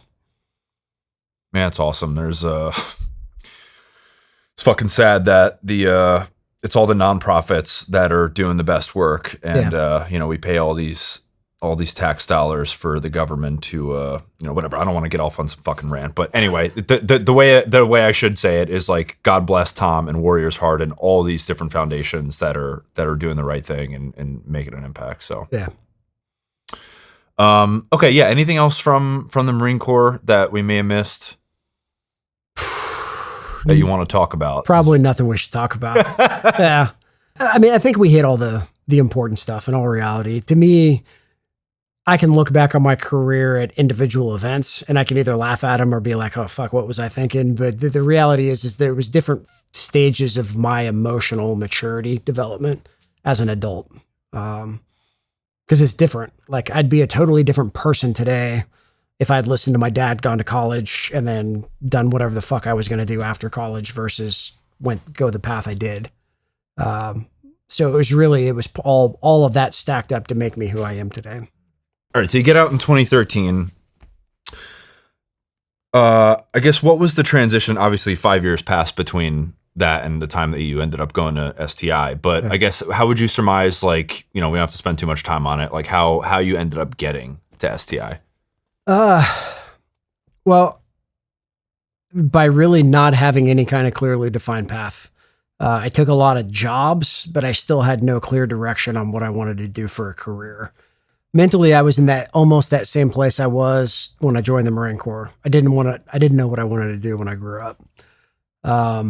So I initially, after finding out that my wife was pregnant with twins, I was like, well, I need to go jump into contracting right now because I know it pays well. Didn't give any thought to I'll be gone all the time again. And now my wife's going to be at home alone with 5 kids. And luckily that didn't really pan out. So I went to do anti-piracy contracting, went through the whole training pipeline. And then the company I was basically trying out for an open position with lost their contract with Maersk. So they weren't doing it anymore anyway. And I had to move on. Ended up at U.S. Ordnance, which is a machine gun manufacturer. And I started as an entry-level assembler. So I was literally pressing rivets and then grinding them flush on machine gun receivers all day. And I was like, well, I'm working at a gun company. That's kind of cool. I have machine gun experience. All of U.S. Ordnance's customers are military customers, and a lot of them are coming to the factory for training or they're going out to ranges. So I was getting to interact with some military people. And it was good. Within a little less than a year, I promoted from being an assembler to being in charge of the entire assembly and test department. So I was making decent money. It was long hours. It was 60 to 80 hours a week. And it was a 3-hour-a-day commute. It was about an hour and a half from my house one way. So I was never home. I really liked like some of these sales support stuff I got to do there. I found that far more enjoyable than working on the actual assembly floor, or even test firing guns all day, which sounds like it'd be really cool, but test firing machine guns all day long is not cool. It's probably not healthy either. But US Ord being a family-owned business, the next sales position that was going to be open was going to be for the youngest son of the family. So I decided to step away. I left and I went and I did private security for about a year and a half, almost 2 years. In that time frame, when I was doing that, I met Nate, who later would become the CEO of STI. And I started going to the range with him and some of his friends. Developed a relationship with Nate. And then he reached out to me after I had left that security detail I was working on, and basically approached me for a job to come work for him at STI. It hadn't been made official yet, but effective essentially January 1st, he was going to be the new CEO. And he wanted me to be his first hire, which I ended up accepting, and I was his first hire. Now, he kind of pitched the job to me as helping him with some product development stuff and leaning out the product line. Didn't actually mention anything about sales in our conversations leading up to me accepting a job. And when I started, I was basically handed, well, let me rephrase that. I was put in the sales bullpen with all the other salespeople, and there were no regions. It was just a free-for-all. So there was a list of all the existing dealers, and it was a free-for-all every day for people to cold call dealers, trying to get them to buy guns that had already been made that were sitting on an available to sell list, which was also not enjoyable because STI had a horrible reputation with their dealer network at the time, which I didn't know until I started. And pretty much every dealer you called wanted to chew your ass for about half an hour about what a horrible company you are and how you suck and all of that. So it was I will say it was an extremely steep learning curve in customer service, to put it mildly. Yeah. And I wasn't sure that it's what I wanted to do either, because it was not sales as I knew it from U.S. Ordnance, where you've either got customers coming to you and you're working with them, or you're going to whatever country and meeting with their government officials and military officials. It was, I'm on the phone with a dealer who's telling me I'm the dumbest person alive and this company sucks and everything we make sucks. It was not very enjoyable. Now, in that same time frame, I am doing some of the product development stuff. So I was trying to learn more about the product line because I really didn't know much about STI or what a 2011 was. As I was telling you last night, the only time I'd ever seen an STI in person was at that Department of Energy competition. There was a police department from Colorado whose team that they would send to that were basically all competition shooters, and they all ran them, and they were bagging them up in between stages and cleaning magazines and replacing ejectors and extractors like mid-match. And I was like, I didn't understand it. It looked like every time they pulled the trigger, something broke or the gun malfunctioned, and I wanted nothing to do with them. So I had never even shot one before Nate had approached me to come work for him. In fact, I even remember telling Nate when he was at the range with me one time, because him and several of his buddies had them, and they kept trying to get me to shoot one. And I was like, if your gun will go through the next 4 hours of training without a malfunction, I'll shoot it at the end of the day. And I never shot one. So they were that bad. Started doing more of the product development stuff. And I remember asking their VP of marketing, and I was like, do any police departments run these at all anywhere in the country? And he was like, no. I was like, why not? And he's like, well, it's just really hard. I was like, what do you mean? And he's like, well, you have to give them T&E guns, and then they have to test them for like 6 months, and things are going to break on them. And then they're going to be calling you constantly when they have problems, and they're going to want you to change a bunch of stuff. And by the time you're done, you'll spend a year doing it to make them a gun, and you'll sell them 20 guns. I was like, in the back of my mind, I'm like, that's the laziest fucking answer I've ever heard in my life. You basically just said it's too hard, so we're not going to do it. My thought process on it was, instead of waiting for them to come to you with a list of what you need to do to the gun, why don't you just go ask them what they want in a gun? And then we'll make a product, and then we can go get it in front of 30 departments all at one time. And maybe 10 of them will pan out. And that's 10 departments more than you'll have, from the previous year. So my thought process, my gears were turning like that. Like, how do I get in front of departments so I can ask them what it is they're looking for and then convince the factory to make it? In that same time frame that I'm kind of going through this in my head, I was in the sales bullpen, which was just a room with no cubicle walls in it. It was loud as shit. And so I would stay and work through lunch while everyone else left because it was so loud in there during the day, I couldn't fucking get anything done. And I happened to get a phone call, and it was the U.S. Marshals Special Operations Group asking if we had any kind of law enforcement program. And I was like, hell yeah, we do. Where are you at? They were like, oh, we're in some little town in Louisiana I'd never heard of. And I'm like pulling it up on Google, and I'm like, oh, it's only about 6 hours away. It's like, how soon could you have me out there? And they're like, oh, well, let's get back to you, right? So I'm in contact with them.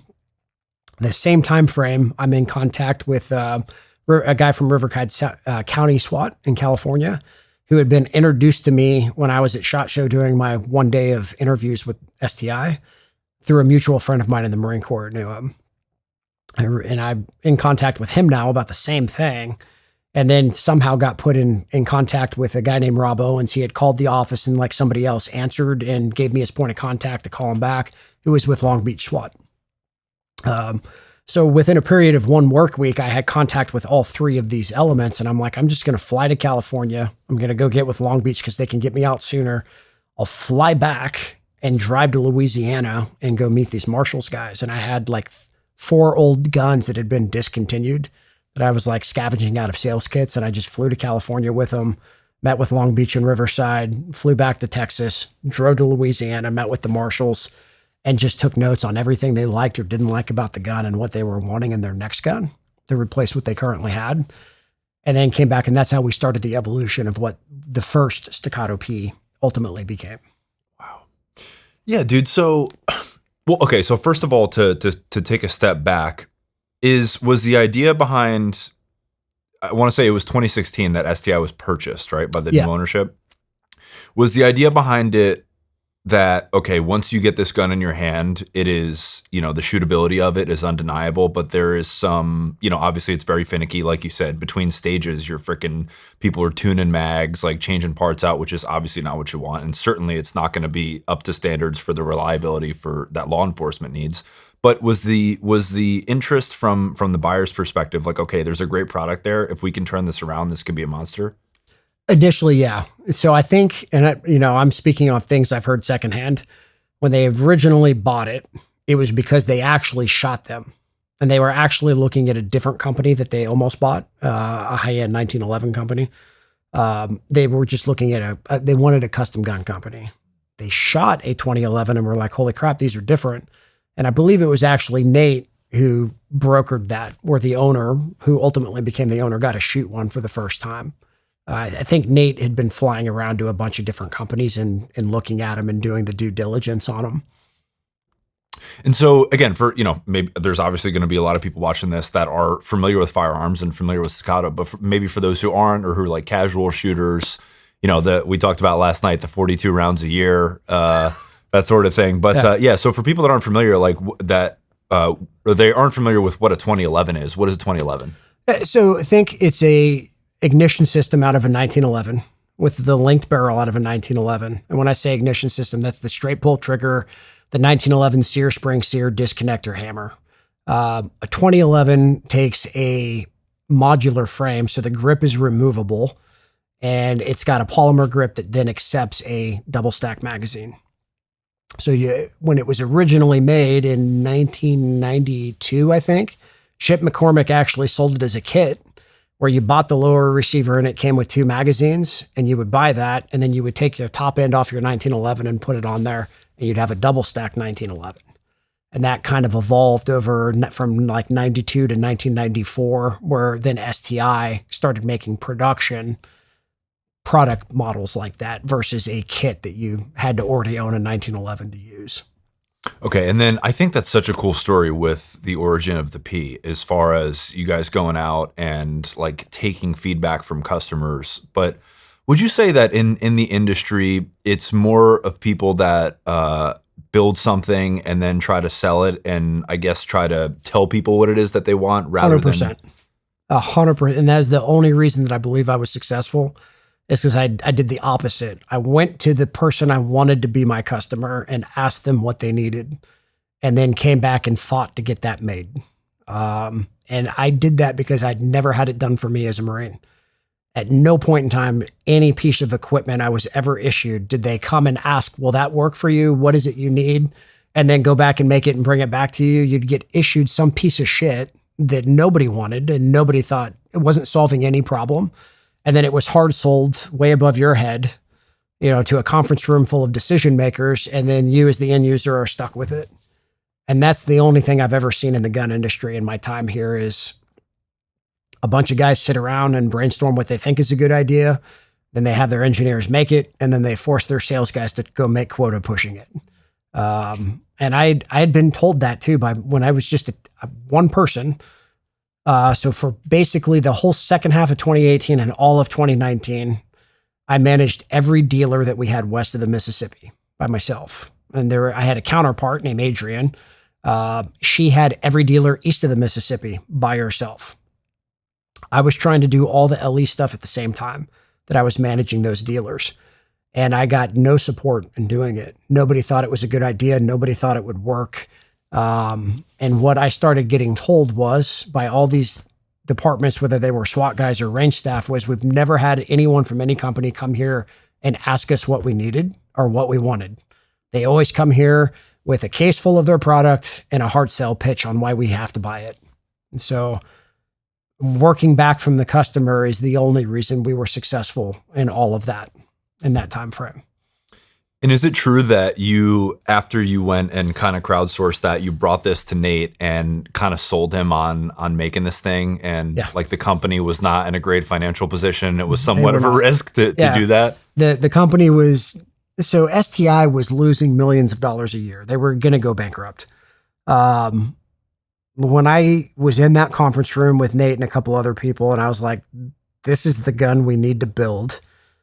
Nate got very quiet, and Nate's a very intelligent guy, and he always gets quiet when he's thinking, but he was quiet for like 2.5 minutes, which is abnormal. And I was like, okay, he's thinking about it, but he's completely, my sales pitch is not working. And then he looked at me and he's like, if I let you build this gun, you have to sell it. And I was like, I'll sell thousands of them. I completely bullshitted him. But it worked because I think I started selling that on the consumer side before we'd even announced Riverside or the Marshalls. I started cold calling dealers, and I think I sold like 600 of them.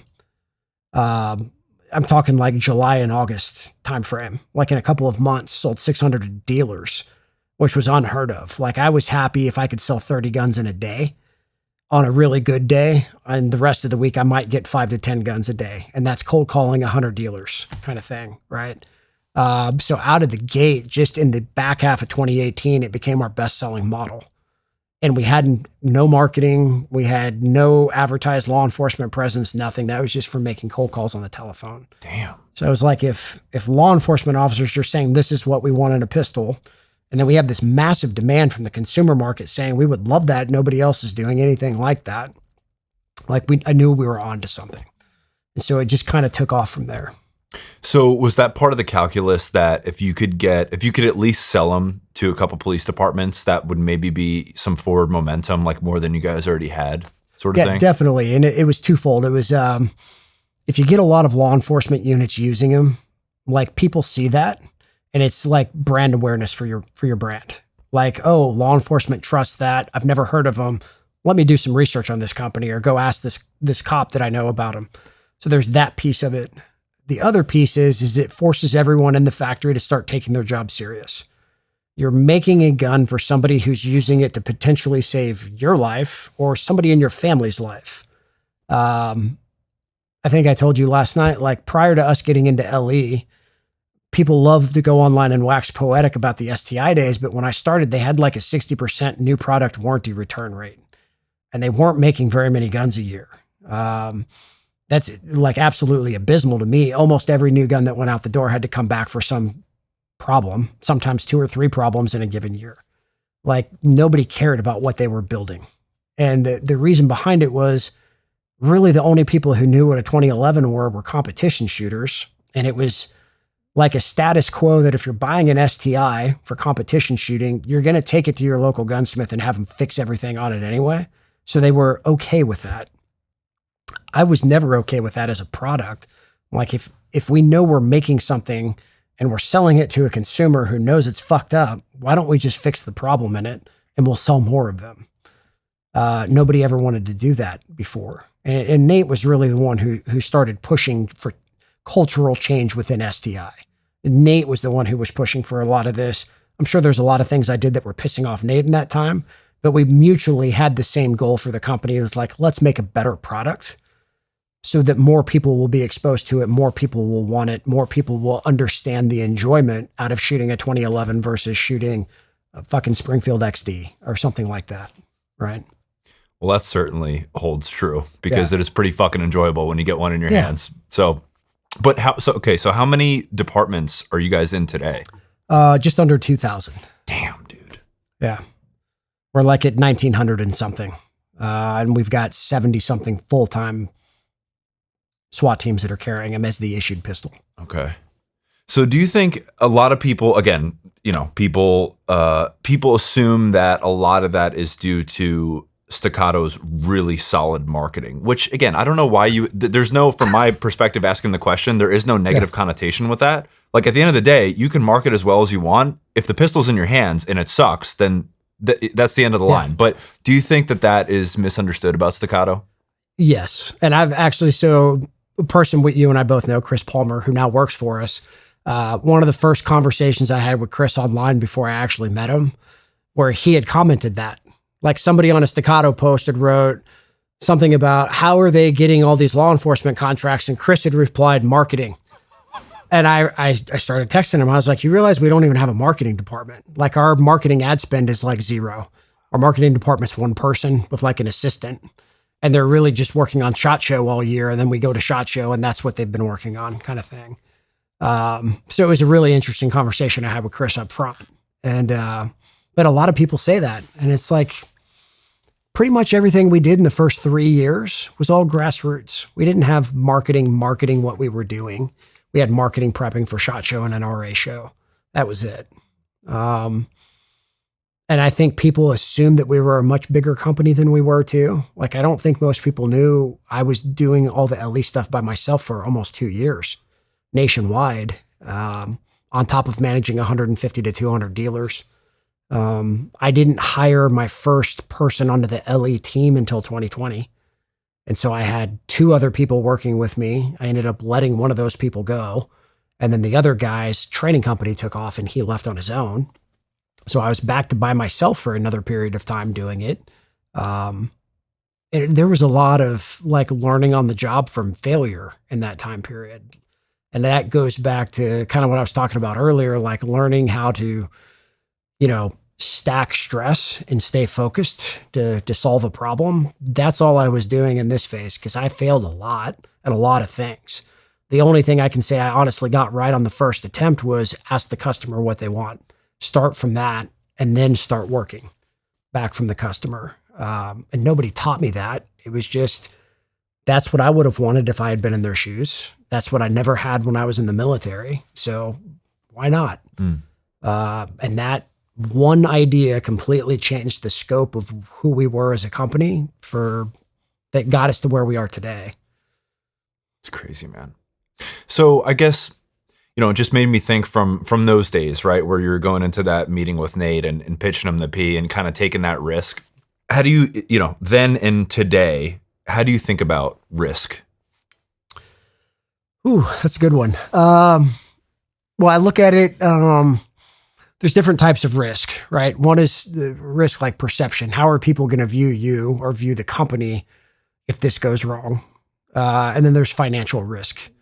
Because in the back of my mind now, something I never thought about, 8 years ago was if I fail, what's going to happen? Well, I'll be unemployed. I'll figure it out. I'll find another job. If I fail today, 350 people might be unemployed. That's 350 families that, they're now living on food stamps until they find a job or something like that. To me, that's a different level of stress that I've ever experienced before.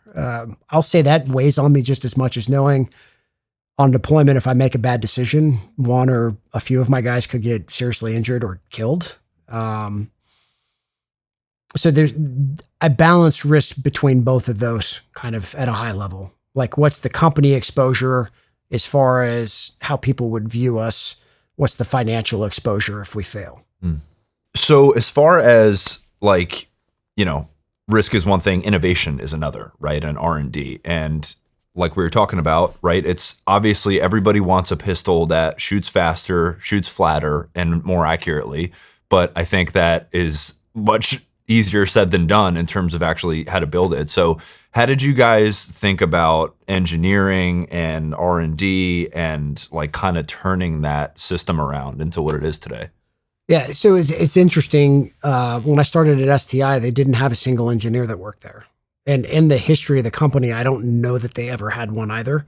It was always gunsmiths. And a lot of the gunsmiths that were there were guys who were professional competitive shooters back in like the 80s and early 90s.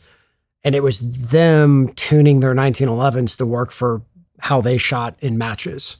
And that was all the more evolution that ever happened. It was tinkering. So we started pushing hard in like 2021, 22 timeframe to get an engineer on staff to start improving the product. We ended up building a team of engineers that we have today. We've got like 11 engineers that work there, which isn't a lot compared to like a SIG that probably has 200 plus. But for a company of our size, that's a pretty large engineering department, and we're constantly adding more. Getting away from gun counter horse shit and actually getting real data and basing decisions off of data was a big turning point in the company. And it was engineers who drove that. So you hear all these like old wives' tales about stuff. Well, this gunsmith says you should do that. That gunsmith says you should do this. Okay. Have you guys ever like put 10,000 rounds through both of those different types of guns and seen what happens and which one's better? Well, no. So our engineering department also then led into a test department. For reference, our testing team last year shot 2.5 million rounds through various prototypes of HD pistols. And that's on the light side. We'll probably shoot double that this year. Plus, we have some automated fixtures now shooting rounds. So guns are continued to be shot under cameras all night long while nobody's there. Getting real data and using engineering principles to solve problems versus, well, I think this might work. Let's try that. Kind of like building an old hot rod versus being at Honda Racing and seeing how engineers develop a racing engine. It's kind of the same principle. So you're saying you have guns at the factory that are like hooked up to something that are just running all night long and cameras are filming them? Yeah, we have robots that are loading mags and pulling triggers. Not like Tesla robots with like arms and shit, but yeah, it's in fixtures and it's robotically pulling triggers. Wow. Yeah. So in the video, and so the engineers are then looking at the video and saying like, okay, how is the slide cycling? What's the speed here to kind of figure out what the recipe is for? Yeah. So there's really two things we're going for. One is always increasing the shootability, which is just what the individual perceives as this is soft, the muzzle's not moving, it's super accurate, all of those things. It's a human perception. And then the functional mechanical reliability of it, right? So there's slide velocity windows you can operate in that are geared more towards functional reliability, which is what we go with on the duty side. There's things you can do to the slide velocity and other things to make them shoot softer and flatter and all the things that a competition shooter would care about. But some of those come at a detriment of reliability. So it's really two operating windows we're experimenting with to see how far can we push one into the other before you start to lose too much of what you're going for. So when you look at like what we're doing with our P, the old P, the V2P, it was always geared towards reliability. So I could take the old 4-inch P or I could take the 4.5-inch P and I could shoot that side by side with like an equivalent barrel length Prodigy. They're going to shoot different because we're gearing that gun towards professional duty use. Now you can change a few things on it and get it to shoot very much different, more like a competition pistol, but you're also going to lose some level of reliability by doing that.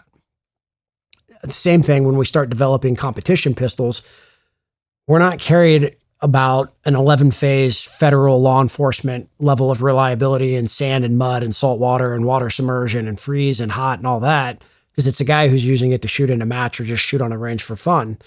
We want to engineer that pistol just to be the best shooting experience possible. So it's where you start to get a split in your product line, differentiating between those two. So what about military use?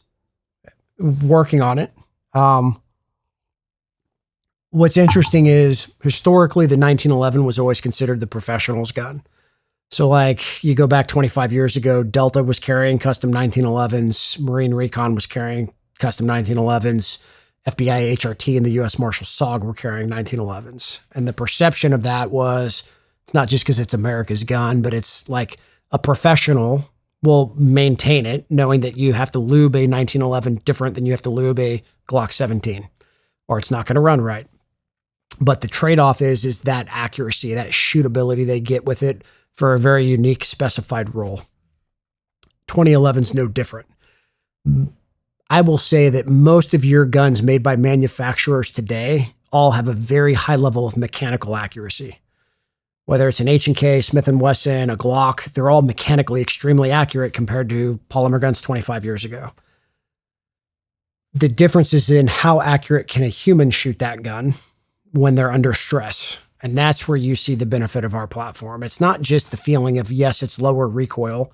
Some of that's mitigated because of the linked barrel. Some of that's because of how the engineers have sprung the gun. And in a 1911 or 2011, you have more springs to play with to get that slide velocity where you want it. Some of it's through comps, and some of it is just through the weight of the gun over a polymer gun. All of those things compound into what you feel in your hand.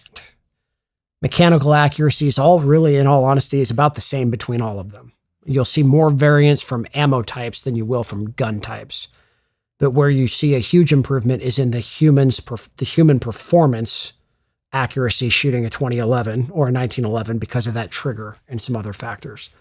So that's where we focused on. How do we make the human perform better with the gun?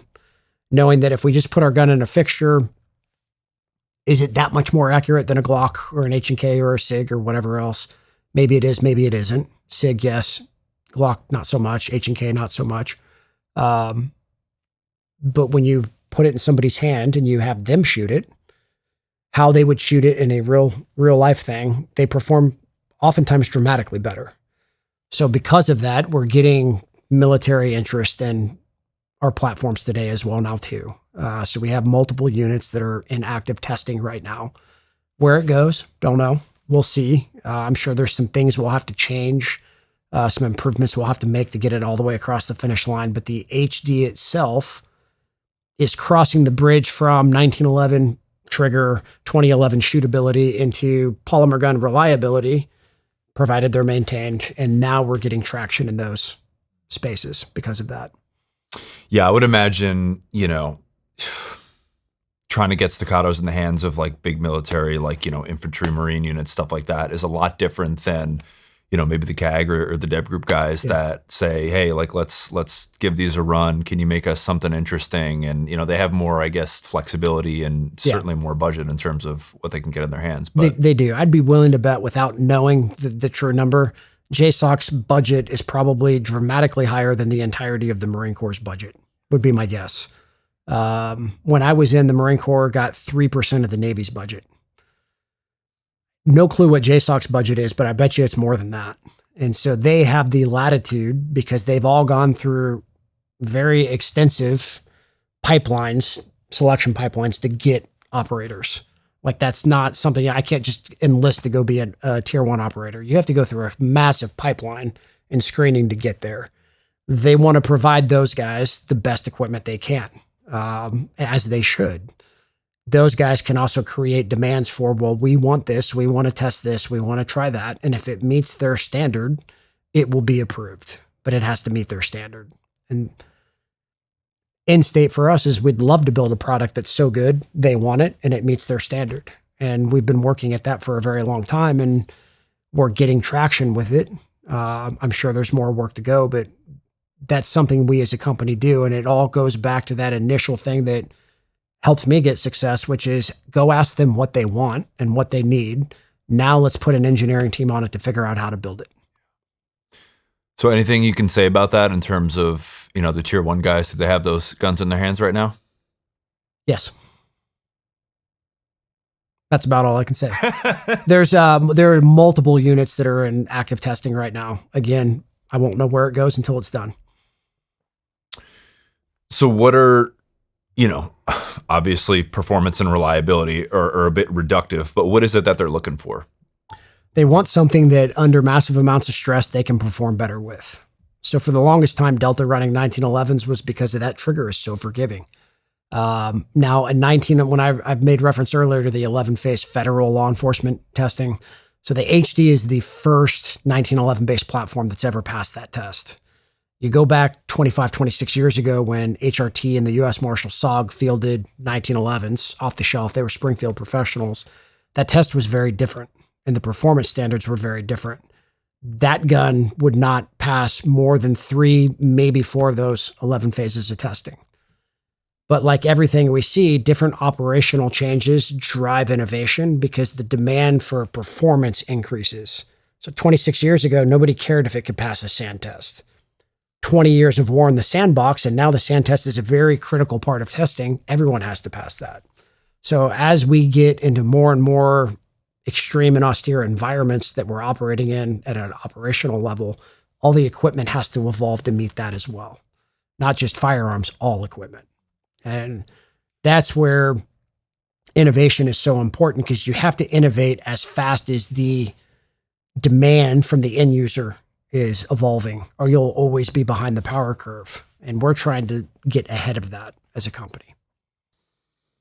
So I would imagine, and it sounds like again, I'm not trying to put you in a position where you say too much, but so I would infer that maybe you're building stuff that is not on the civilian market that may at some point be that those guys might be testing a little bit. Yes. Some of it may not even be on the consumer market for a few years. Don't know. We'll see where it goes. But yes, there are things that we have been working on for the last 3 or 4 years that are not on the consumer market today. How about that one, the video that Tulsi posted? I think you're a collaborator on this on Instagram, where it is, is it the 4.5 or is it a 5-inch with there's a comp on it, the HD, which is obviously not currently available. It's around a 5-inch gun that she was shooting. That was one test mule of a gun. So that at the time frame she was shooting that was the only one in existence. And most people just assumed it was what is the 4.5 today, but it is not. It is an HD. It is a full-size compensator, and it's just something. We have one sub-team of our engineering team that's been working on nothing but comp design and actually doing tests of various comp designs to see how it affects slide velocity and how it affects vertical movement, lateral movement in the pistol, dipping of the muzzle of the pistol, all those kind of things, and cataloging all that data so we can go back and look at, okay, what port sizes and what locations for what slide velocities and ammo type work best. So we have all that data, which would come into play when we get asked by a unit like that saying, we run this ammo, we want something to do this. We've already got all the data on what port sizes would work best for different size slides, all that kind of stuff. Would they be running different ammo than just like your standard? I mean, what likes to be fed best to Staccatos? 124, right? It just depends. Okay. I have seen no continuity in ammo types between any of those units. There's some that are using commercially available hollow point rounds. There's some that are just using the NATO 124 ball round. It's kind of all over the place because they have that kind of latitude. I would say through like the bull barreled HD stuff, pretty much anything works. There is some commercial ammo that is less accurate than others. There's some that's dirtier than others, things like that. And that's an ammo thing, not a gun thing. When you get into the compensated guns, things get a little bit pickier, especially longer slide compensated guns. Wouldn't recommend running 115 grain remanufactured puff shit through a 5-inch compensated gun. But duty ammo wise, everything runs. But we test everything. So do you think that one that Tulsi is running might be coming to the civilian market anytime soon? We'll see. If we ever get it where we want it, yes. But the thing we're doing different with the HD guns, the P4 passed that 11-phase federal test.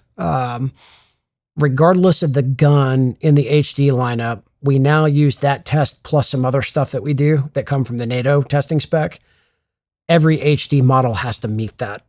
So if it won't pass all of that, the mix of NATO and the 11 phases of the federal LE stuff, we keep working on it until we figure out how to do that, even if it's a full-size compensated pistol, because we want everything in the HD line at a bare minimum to exceed the current law enforcement criteria as well as the NATO criteria for broad DOD. So if and when it ever gets there, yeah, it'll be out. So you mentioned the port sizes and locations on that one specifically, and on the C4X, which is your newest one, they're back on the sides as well. Whereas like on the XC, for example, there was just that big chunk port on top.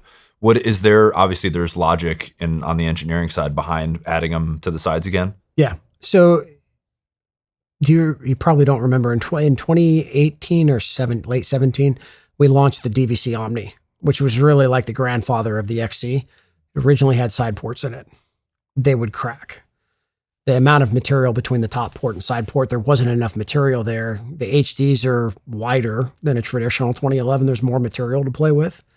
And what we found is that putting the side ports on there, blind shooting, every shooter thought that they perceived it to be softer. Slide velocities were slightly different. So part of it is top port is keeping the muzzle pushed down. Naturally, the side ports are working similar to a muzzle brake on an AR. They're blowing some gas sideways to reduce the felt recoil push straight back. Nothing more than that. So it was just purely a performance from the shootability perception.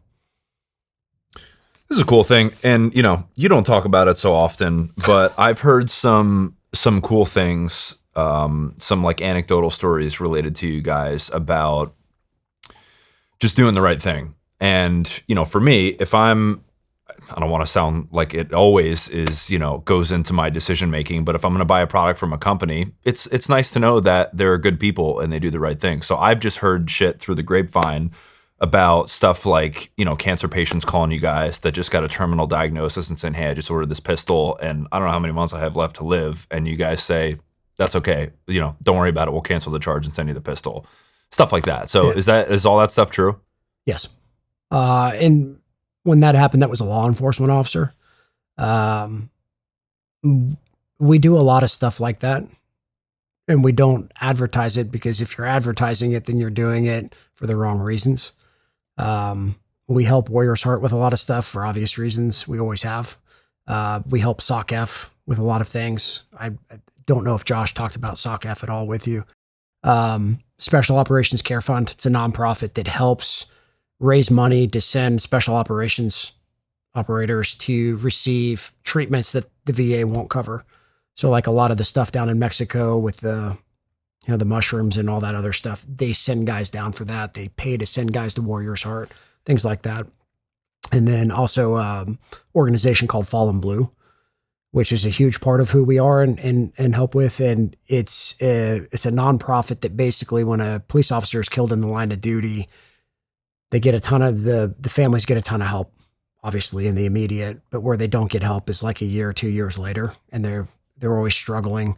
Fallen Blue comes in, helps pay mortgage payments, pays kids' college tuitions, pays cars off, things like that, and helps those families while they're still recovering after that immediate help phase, after they've lost their spouse. Well, that's another thing, right? Is like with the officer involved shootings, you guys send them a new one in like 48 hours or something? Yeah. Always. Depending on where you're at, if you're an officer and you're involved in an OIS, they might confiscate your gun. On the short, I've heard 24 hours. On the long, there's a deputy in the town I live in who has 3 guns in lockup, and the longest one's been there for 5 years. So it's very different county and city. But generally, yeah, we'll send it out immediately upon receiving notification an officer's been involved in a shooting. And dude, that's the thing. I'm not trying to make this like a fucking Staccato commercial, but it's all this stuff happens to be true. And what I was gonna say is another thing that is like a big selling point is the warranty, right? Ben Steger talks about that a lot. He uses his warranty a lot. Yeah. But you know, the customer service aspect, and like obviously, you know, they're expensive guns, but that's what you're buying too. You're buying, you know, the warranty and the customer service and the attention. Well, it's the warranty, and it's 100% U.S. made. So like we're not assembling the guns in the U.S. and saying that it's a U.S. gun. We're sourcing everything. All the raw materials are U.S. sourced. We don't use MIM'd parts in any of the guns. Yeah, explain to people what that is. Yeah, so injection molded part. It's a part that you could do for pennies on the dollar compared to a machine part. So like a lot of companies will say we're an American company. They're getting forgings from overseas and they're machining those forgings into a frame and slide here. Then they're getting 80% MIM parts from like Turkey or Southeast Asia or Israel, and they're importing them here and they're machining them into the final, you know, part to go in the gun. So the reality is they're building a gun that probably cost them a few $100 and selling it for $1,200 to $1,500. And we do the opposite of that. We're getting all of our raw materials, aluminum, steel, doesn't matter what it is. It's all U.S. sourced. Our polymer grips are run right down the road from our factory. We don't do injection molding in-house, but we do it in Texas. We're never going to outsource any piece of that gun. And if we did, I wouldn't allow them to put the American flag on the gun. To me, that's like a lie that a lot of companies use to say they're a U.S. company when they're not. I respect that. Do you guys ever plan on doing any steel grip stuff? Well, I know you saw the grip at SHOT Show. So I've seen a lot of internet chatter about that. People saying it's aluminum. It's not aluminum, it's titanium. So we had two actually in the booth. One was on that gun, the Easter egg gun that nobody saw that I told you about. That one was actually an Inconel grip. That was on Casey's gun that he was shooting because he wanted something even heavier. We will have the titanium grip soon. The reason we went with titanium versus aluminum is the weight is in between aluminum and steel. And you'd have to get one of my engineers on here to explain this in a smarter way than I'm about to say it, but like the amount of flex you get out of the titanium led to better shooting experience than aluminum without adding all the weight that you would get in a steel grip. So if you want heavy, we'll be able to do really heavy. And if you just want something kind of middle of the road but metal, we'll be able to do it with the titanium. Yeah, I know a lot of people like the polymer about Staccato specifically because, you know, those steel grip guns, a lot of them are like fucking cheese graters, man. Like you put a couple hundred rounds through those and your hands are torn up, whereas these guns you can shoot all day. Yeah. And I'll be honest, I have shot metal grips of aluminum, titanium, steel, and Inconel on various gun sizes. If it's a 4.5 inch or lower, or I'll say under 4.5 inch gun, I very much prefer the polymer. Shoot them side by side, same gun with the same ammo. The recoil is dramatically softer in the polymer grip gun, like on a carry for 4-inch gun, something like that, 4.25 gun. Even the 3.9s and some of the smaller guns, noticeably better with the polymer. 4.5 and bigger, there is something to having the heavier grip on the gun as far as felt recoil. It gets better. There's a balance. Like when I see guys who are buying 4-inch guns and putting metal grips on them, in the back of my mind, I'm immediately like, that guy either just did it because he likes the way it feels when he holds it, but not when he's shooting it, or he never shot it side by side with a polymer grip. He just wanted to get it because the internet told him he needs it. And it's now a barbecue gun to flex on his friends with. But I like the polymer a lot, I will say in 90% of application. If I were shooting matches, I would go with a metal grip for me personally.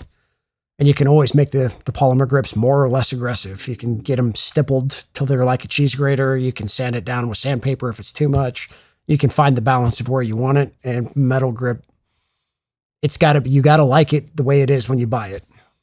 And dude, you know what? This is an anecdotal thing. I don't know if you've ever heard anyone say this, but like I bought an XC a couple months ago, before we got introduced. But dude, the thing about that gun is a lot of people, when they spend that much money on a pistol, like it becomes a safe queen. It becomes something that you don't want to touch. You don't want to get it dirty. But that gun, when I look at it, I just want to fucking run it and I want to train with it. Like it is beautiful and it's smooth and awesome and it's all the things that you want it to be. But it's like, it also has this like rugged feel to it, which like makes you want to fucking shoot it and train with it and run it, you know? I don't know what that is. That could just be totally anecdotal, but. Yeah, I mean, everyone has a different like hobby as far as what they do with their shooting. I don't own anything that I don't shoot. I mean, I have some family heirloom pistols I don't shoot for obvious reasons because they're over 100 years old. But anything modern, I shoot the piss out of. I clean them all the same. Yes, there's places on a 2011 I lube that I don't lube on a polymer gun. But like one time I was going shooting with our owner, and I was bringing like everything I owned so he could shoot a little bit of everything from like the last 25 years of handgun design. I had everything thrown in a cardboard box. And he's loading his stuff up in my truck and he's like, "That's really how you carry your guns around?" I'm like, "Yeah, it's just a handgun. Like it's not something I have on a display case in my office. I throw them in a cardboard box." I had another cardboard box with all the mags and another one that was full of ammo. And like, that's how I'd go to the range. But that's how I treat everything. To me, it's just another tool. Yeah, fair enough. I'm with you on that one. So just to take a step aside for a second from guns, what have you mentioned before failure, and we talked a little bit about risk, but what are some of the big standout business lessons? And you also mentioned compartmentalization and, stress management and that sort of thing, but, you're a guy that's been doing it firsthand. And what are some of the big things that you've learned? Yeah, I think obviously we've already hit it twice. Work back from the customer is critical. Owning your mistakes publicly.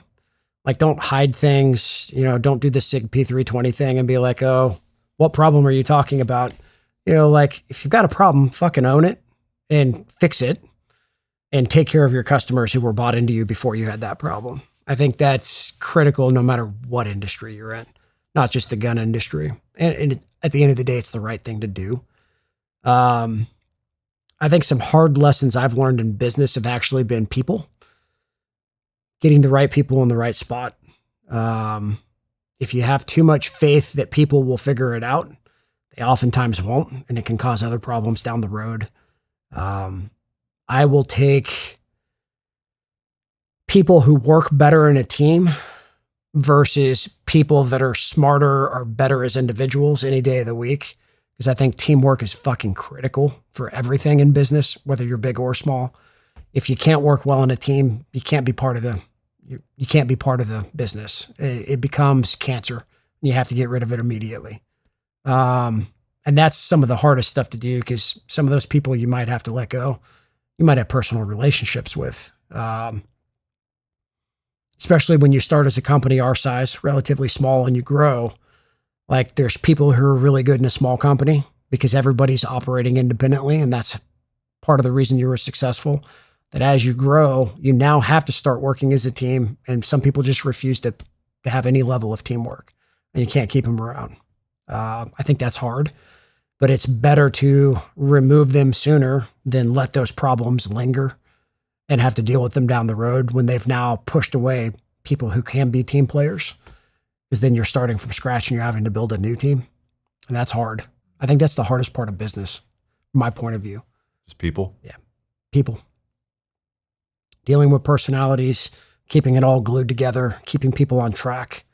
People like to go all over the place too, especially when you grow from small to, I'll say we're a medium. I don't think we're a big company yet. We're a medium-sized company. There's people who got used to doing everything on their own, so they still want to color outside the lines of what their lane is frequently. Keeping them focused on what matters is critical as well. If you've got 8 departments and all 8 are overlapping tasks, it's not efficient at all, and you're going to fail. Yeah, I think the people part is the hardest part. Yeah, it's like that startup mentality. Everybody's wearing a bunch of hats at once, but at a certain point, there's, I guess, diminishing returns, and it could start to go in the other direction. Right? Yeah, definitely. And it's identifying it soon enough that you fix it before it becomes a bigger problem. And I'll say at the high level where I've been at, so I've been in Cosiuno for about 22 months-ish, almost 2 years. You have to wake up every day knowing there's going to be a problem. Nothing is flawless. There is a new problem to solve every day. Some of them are tiny, some of them are fucking huge, and you're just finding out about it when they become a huge problem. And you have to be prepared for that. If you're somebody who gets stressed out over problems happening, you're going to kill yourself trying to keep up with the job. And it's just not, it won't ever be fun. And if you're not having fun, you're not going to want to keep doing it, So has there been anything that problem related that has been catastrophic, or you thought, man, this could be a big issue in terms of continuity or longevity for the company? I won't say there's been anything that's been catastrophic, or we wouldn't be here having this convo right now. There's been some things that could have gone catastrophic if they had been allowed to continue. There's cultural changes that have to be made at times. So I will say that transition phase of going from gunsmiths driving product development to engineering teams driving product development was not easy. That was a fucking knife fight every day for about 2 years in the office. You have to not give up. It goes back to that whole military thing of don't quit. If you walk away every time something gets hard, you're never going to accomplish anything. You'll always been a never was versus, a has been. Hopefully I can say I'm a has been at some point when I'm old. It's almost all centered around people. And you brought up the whole P320 situation, which I've covered on the show before, but just as, as an industry CEO, I guess how would you have handled that? What is your take on that whole situation? I will say that I will base this answer off of the FBI BRF report, which I've read. So if I were the CEO and I saw that report, I would admit we have a problem. And I would immediately make a public statement as the CEO that thank you to the FBI for highlighting this problem. We are going to solve it and we'll figure it out from there. I'm going to have all my engineers working on a solution for that problem that the FBI found to make sure that it's no longer a problem and move on. Now, that statement might get me fired at a company like SIG because they probably have a board of directors, is my guess, who may not like that as an answer. I can tell you that if that was an issue at Staccato, I would have the full support of our owner to do that because it's the right thing. So I at least wouldn't get fired, and I'd be allowed to make that statement. Now, I don't know anything about SIG's engineering team. They may have way more than 200 engineers. They might have 500 engineers. I don't know how much time they've spent. I don't know if they truly believe it's not a problem. Don't know. I don't know anyone who works at SIG. I only know what I read in that BRF report and what public opinion has been for the last 10 years around that gun. So I'm basing my statement off that BRF report that's been public for several months now. So as far as, things like that, right now we're talking about other companies in the industry. What do you think, are there things that are, things that people don't see about the firearms industry that might be interesting for them to hear about? I don't know about interesting. I think people would be shocked at how probably it's not all just easy. Like, I've even made the joke in the past, we live in America. Anyone could sell a gun. You could make it out of recycled beer cans and people would buy it, which there's some truth to that. But as far as actually innovating things to get better and better and better, like nobody's doing an excellent job at it. It's all been trial and error over decades to get to where they're at. Even a company like Glock, Glock has been kind of held as the Toyota Hilux standard of reliability for a long time.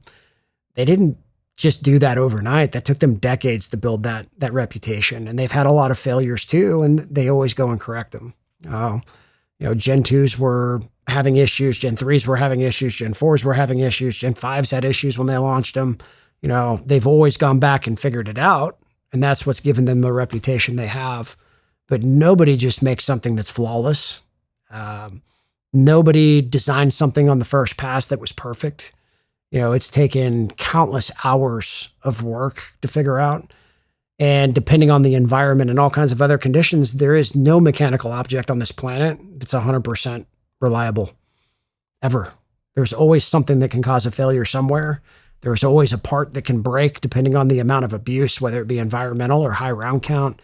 There's always something that needs to be fixed. Like, it's never an easy, we designed the perfect gun, now go sell it for the next 8 years while we design Rev 2 of the perfect gun. It's an everyday uphill fight.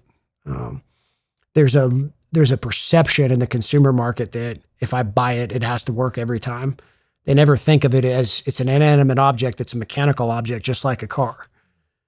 If I don't take care of my car, something's going to break on it. If I don't replace my tires when they're bald, I'm going to get a blowout on the road at some point. If I don't change my oil, the car's going to seize. All these problems exist in the handgun or any manufacturing. Yeah. Yeah, that makes sense. And again, just from an outsider's perspective, thinking about some of the companies that we've talked about, like Glock, I love my Glocks, right? Glock is known for when you pull the trigger, it's going to go bang, right? But to your point, there hasn't been a ton of innovation over 6 generations, right? They make minor changes. And, and then, I'll give SIG its flowers on this too. Over the past, 3 to 5 years, maybe they've innovated pretty well. If you're going to put them in the same bucket as a Glock or, or a Smith and Wesson or a company like that. And they started to come out with some cool stuff and they marketed it well and that sort of thing. But, yeah, it's interesting to look at the industry that way from an outsider's perspective. But it seems like you guys have just done it in a way that, I'm thinking of other companies like an Atlas or something, right? I would assume that they're doing engineering and they're trying to get their guns to run, smoother and flatter and that sort of thing. But it seems like you guys have done it in a way that you've been able to do both and just bring it to the consumer market. Yeah, and I don't know anything about Atlas's staff or how they approach product development. I know they're based around competition guns. Generally, competition shooters, they just want the softest, flattest shooting thing ever with the lightest trigger, right? We try and maintain as much of that as possible while making it where it'll pass the same level of reliability testing that a modern polymer gun would. And that's the trade-off. That's where our two businesses differ greatly. Could we go out and make something that just ran super great at a match? Sure. What's the target demographic for that? About 30,000 people. Just look at the concealed carry market. Who doesn't want a concealed carry gun that's easier to shoot? Especially considering most people who carry concealed might be in a violent encounter in their lifetime, might not. And I say violent encounter, some of those people carrying a gun today may not have ever been in a fist fight. Do you expect them to perform well under stress when their life's in danger and they're pulling their carry gun, whatever it is, out? Probably not. So why wouldn't you want a gun that's easier to shoot well, that you perform well, better with, right? So we're kind of attacking from a different mentality than an Atlas type company. And that's really what STI used to be. They just focused on competition shooters. We're really focusing on people that shoot a lot, whether it be professionally for work-related capacity or everyday carry. Defending yourself, defending your home, defending your family. Like, you don't have to be a police officer to do that. It could be a soccer mom who carries whatever her carry gun is today. Right. All right, yeah. So speaking of carry, you guys just came out with the C4X. We're filming this in the beginning of April, but that was developed. There's some clandestine police unit that came from. Yeah, is that right? At LAPD, which shouldn't be hard to figure out. There's only 20-ish people in the unit. For trademark reasons, with LAPD, we're not allowed to say the name of the unit right now. They had a request for us, and they've been running our guns since about 2019. Most of them, not every person in that unit. With the launch of the HD, they're now 100% on it, and they came to us and asked them if we could build them, because they're all plain clothes all the time, a concealed gun that shot like an XC. That was the request, but was as reliable as a P4. So that's kind of where we started, and they weren't the only unit. They were the first unit. We've had some other units that have asked us for similar things. We're like, oh, we're already working on it. And so we'd get them test mules to start shooting it and providing feedback to us throughout that R&D cycle. Yeah, people are calling it the Mini XC, I see. Yeah. And it's really wasn't the intent to be a Mini XC. It was meant to be a carry gun that shot as well as a full-size steel gun. So it's an aluminum frame, it's a compact grip. It's meant to be like the same size as the C that we just discontinued recently, but shoot more like a full-size steel frame P. And we think we did pretty good with that. So far, we have not been able to make even remotely enough to meet initial demand. So, yeah, I mean, I shot it at SHOT Show. Like I said, I only put like 2 or 3 mags through it, and it is a lovely little shooter. Yeah. So let me ask you this: there's a lot of feedback on that gun, and I think we started talking about this last night, where it's essentially it's the 3.6 with a comp on it. So a lot of people kind of wonder where the price comes from, right? I think you said it last night. A lot of people will say, like, what is it? It's the $1,200 for the comp, essentially. Like, how would you respond to that? So it's the R&D and engineering time that go into the overhead of developing something like that. That's a pistol we've been working on for a couple of years. That's not just something where we made a 3.6 and then been like, oh, let's put a comp on it, but we're going to machine it out in one piece so we don't make the gun 5.5 inches long, which is, essentially think of a 3.6 with a threaded barrel would be, what is that, 4.2 inch long barrel, and then you thread on an 1.25 inch comp to it. You've got a 5-inch gun in your pants now. Great. We're machining that barrel out of one piece, just like the XC barrel. And it's a longer dust cover. So the frame, that's really it. The reality is the price difference between a 3.6 and a 4X is lower than what an XC and a P's been, the DVCP and the 4-inch P and the Omni and the old TAC 4.0 were in the same time frames. And that TAC 4 was 2018. So 2018 money before our economy crashed even more. There was still a huge price gap difference between the one-piece compensated barrel models and the similar size bull barrel models. And it's the engineering and development time. So do you see, is there any aspect of Staccato being a lifestyle brand? What would you say about that? There's always an aspect of that, right? So as you build a bigger brand and people want to be part of it, you start to get this lifestyle aspect to it. So there's been times where I've been picking up my kids from school and I've seen like a mom wearing a Staccato hat. Don't know her, never met her. I live in a small town and I'm like, oh, that's super interesting. You have a Staccato hat, don't know how she got it, where she got it, but like there's people like that where you start to become more of a lifestyle brand when you're becoming an aspirational brand for people who can't be part of it yet. So like I've had several friends of mine from the Marine Corps, for whatever reason, their lives are not in a place where they can buy a pistol from us.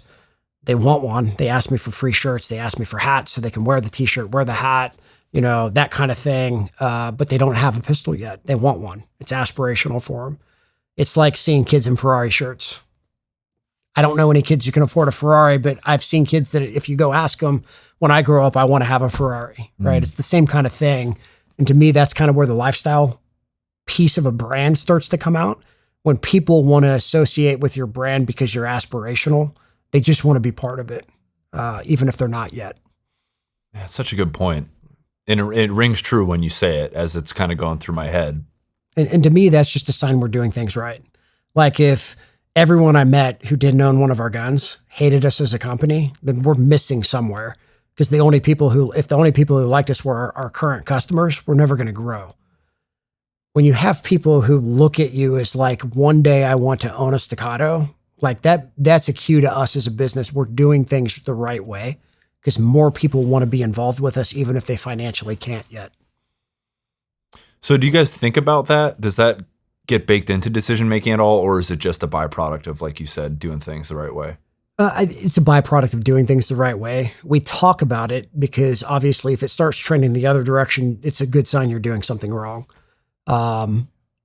So it's not the end plan to answer that. It's a great byproduct of doing things the right way. So what is the end plan? What's the long-term vision? I don't even know yet. I can't think that far in advance. My brain is still only a few years ahead of right now. If I start thinking grand plan, I'll probably be a janitor at Staccato, so I won't have to worry about it.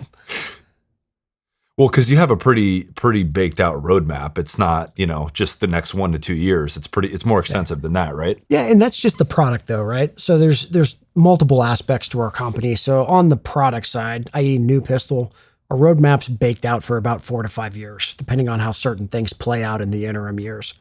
And again, back to that evolving consumer demand, like consumer markets change. So you have to be able to change along with it to stay ahead of it. We've also got our 2 ranch locations, our private membership clubs. So that's a whole different layer of the business that has really nothing to do with the product, because we have people that are members at the ranches today that don't own a Staccato pistol. They're there because they love the experience. They love the private gantry club type membership where they can go and do things that you're not allowed to do at a public range. Receive training from people who don't historically teach civilian training classes, things like that. So like that whole club side of the business is something new that is going to be a huge piece of who Staccato is, down the road, future state when you talk big picture. If we were just going to be a pistol company, that would be relatively boring and it'd be easy and we could do it with smaller footprint. We're trying to do more than that. And it's because nobody else in this industry is. You go to almost any other industry and they have things that join the community. The gun industry is almost the opposite. It's almost like pick the hill you want to die on and be a dick to everyone else. And then you wonder why all these random gun laws happen constantly. It's because we can't unite to do anything.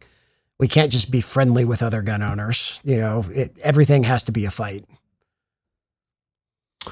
And this is just an aside, but I don't know that I've heard people talk about this. Like for as far as like 2011 ownership and things to know. Like when I was buying mine, I looked into it, and there's random things. Like again, I'm curious if they hold true with the Staccato pistols, but things like not dropping the slide on an empty chamber. Like, are these things that or is that real? Like, can you dry fire the gun, stuff like that? I've heard that from gunsmiths my entire life, to include my dad with his 1911 when I was a kid.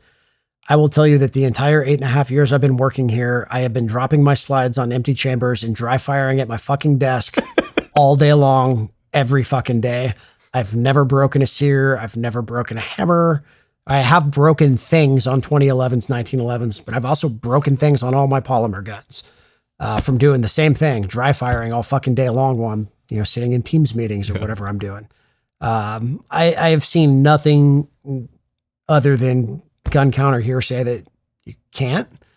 Now, maybe if I was dry firing a gun that was full of MIM'd parts, like a MIM'd sear, hammer, disconnector, all of that shit, yeah, maybe there's something to that. I don't know.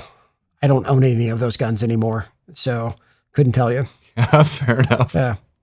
Yeah, I mean, I guess then those things are like, you can avoid it anyway. Just like instead of sending the slide home, just guide it home. And instead of pulling the trigger on an empty chamber, just get some fucking dummy rounds. Like, it's not necessary to do those things. But as far as like things to know, I was curious from the horse's mouth.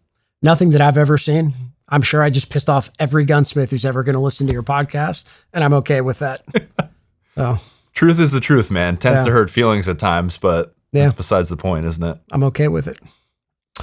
So the HD line is absolutely crushing for you guys. And that's been, it seems like it's been a big sort of like not turning point, but it's been massive, right? Yeah, it has. It is. So the P4 is now our best selling gun we've ever made. I imagine it'll be eclipsed in time with some of the other offerings as they came out. I think it's the best right now because it launched first. 4.5 is not too far behind it. The C4X is skyrocketing since launch. I really feel like it's somewhat misunderstood as a platform. Like, people don't get why we did it if you just read online comments, right? Back to social media and, dudes who live in their mom's basement kind of thing. The intent of HD from the beginning was build a 1911 based platform that can pass modern federal testing and modern NATO testing. That was it. It was never, the platypus exists, so we should do it too.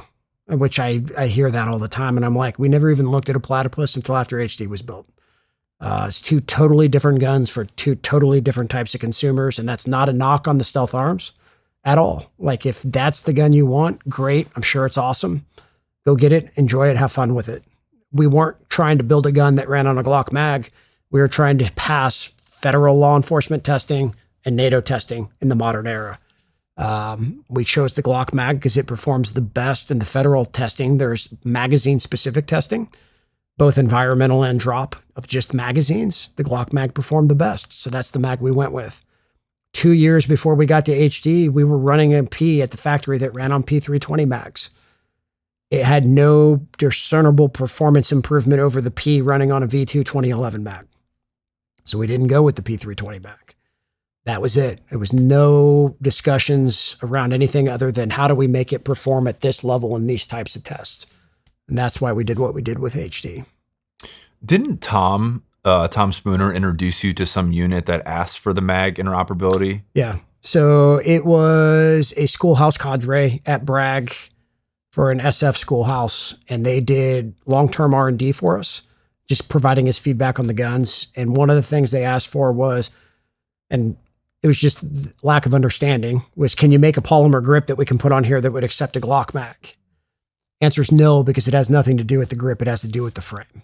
So the 2011, traditional 2011 frame was designed around a mag. If you look at a 2011 mag, that still tapers up into a single stack magazine at the top.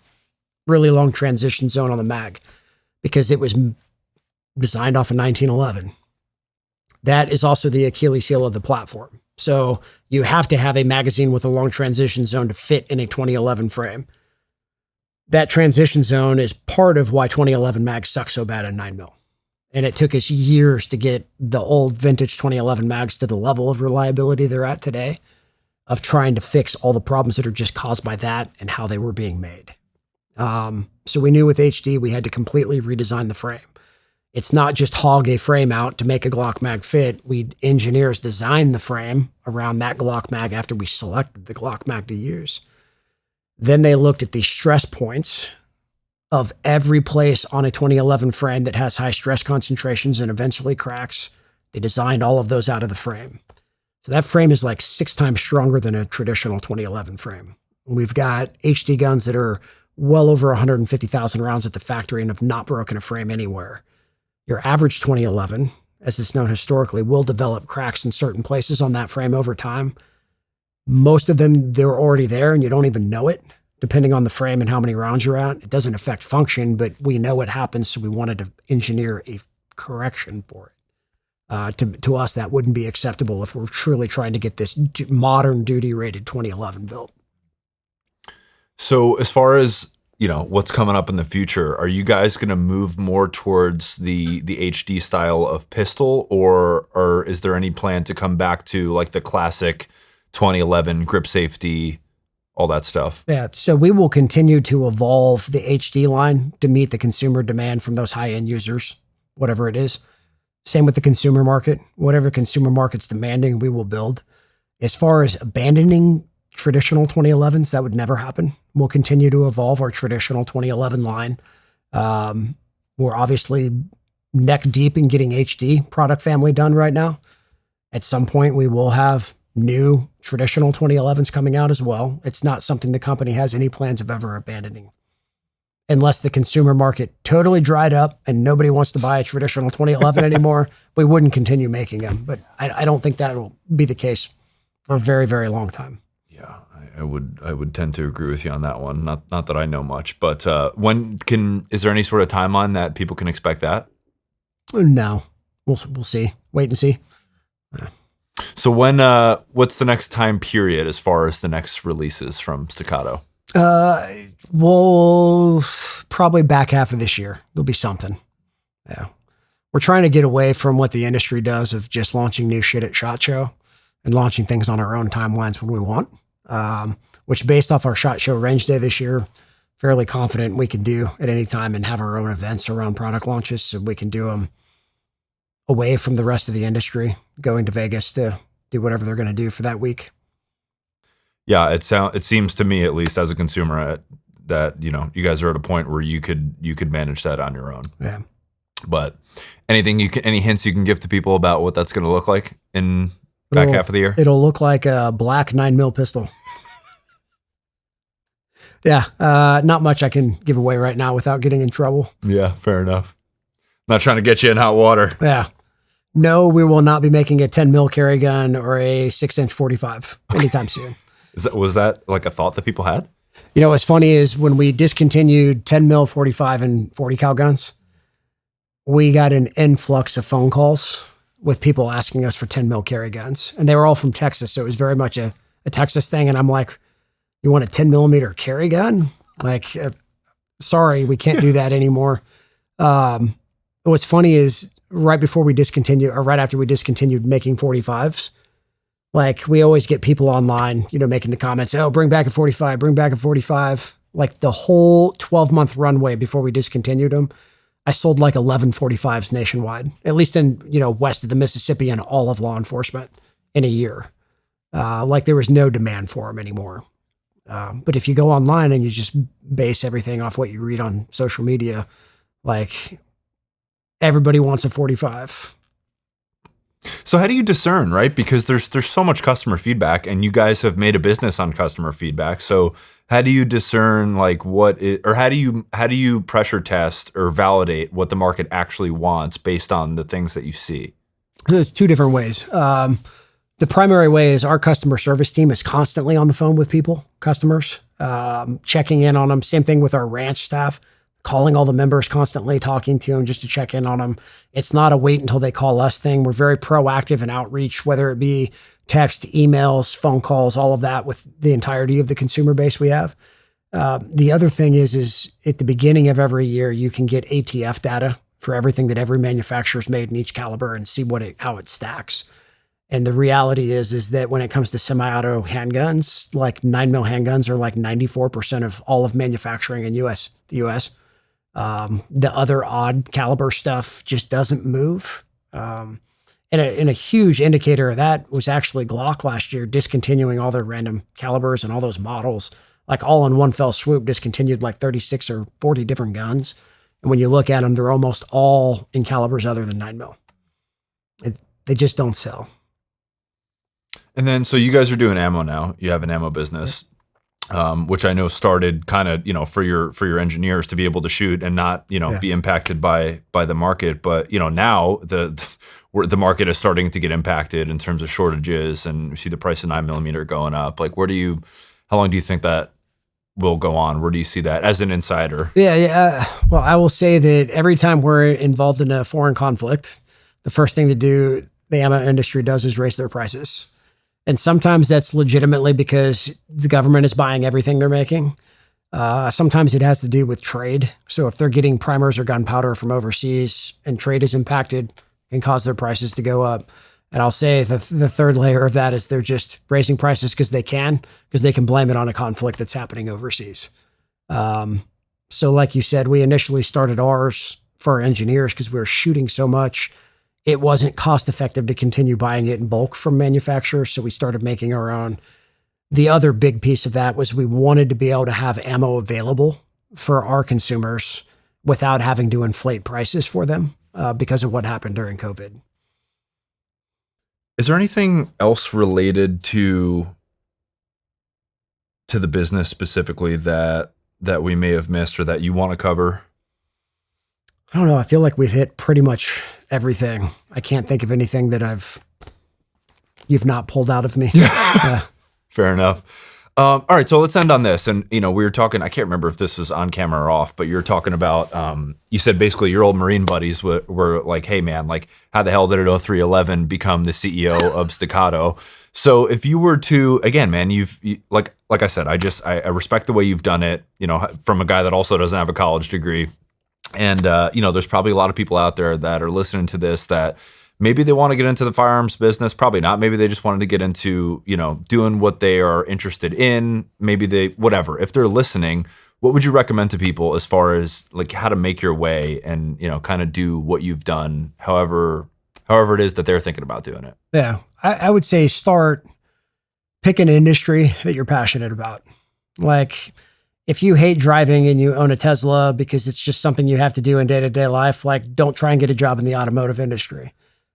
Pick something you love. Don't be scared to start at the bottom and put in the work. I will say being somewhat of growing up too young on punk rock and being anti-establishment, like a lot of people told me no, even in business, and I would go and do it anyway, just to prove that it could work. I will say that there's a balance to that. If you have bosses telling you not to do something and you do it, there's a 50-50 chance you're going to get fired. So if you're going to go that route due to your passion about how you feel the outcome will be, like follow it through. Like don't be scared to not do something. Go and do it. Prove it to yourself, prove it to everyone else, and put in the work. If you put in the work, remove your ego, listen to people who are advising you, listen to your gut a lot of the time, and chase things you're passionate about, I think you'll achieve some level of success. Yeah. I would agree, man. I think that, as far as sustainability goes and stamina, if you're working on something that you actually care about and that, not everybody's going to get to do something that they love, but if there's some aspect of it that, that you're passionate about, I think the longevity there and where you're going to be able to get to are vastly different than if that wasn't the case. Yeah. I'd also add, like, don't be afraid to fail. Like, I could have some huge success and there might be a high likelihood it was all just dumb fucking luck. If I go out and I try 12 things and I fail at 11 of them, I've at least learned what didn't work, and that will allow you to evolve faster. So never be scared to fail. Just don't fail the same way twice. I think that's the caveat to that. Man, I think, I've talked about that on the show too, how failure is so stigmatized. And I think that especially in the world that we live in today, in the social media world, everything is packaged up as if it's perfect all the time and nobody else fucks up. And it's hard to be able to disassociate and say, no, that's not real. Like, that's not the case. But I think failure is something that a lot of people are afraid of. But I don't know. I'd be curious to get your thoughts. It's a matter of lens, right? It's a matter of the way you look at it. If you look at it as this big, scary thing that's a net negative, then you're going to be more afraid of it or instead, if you look at it, then, it's a thing like you're finding out what didn't work so that you can keep moving and trying other things.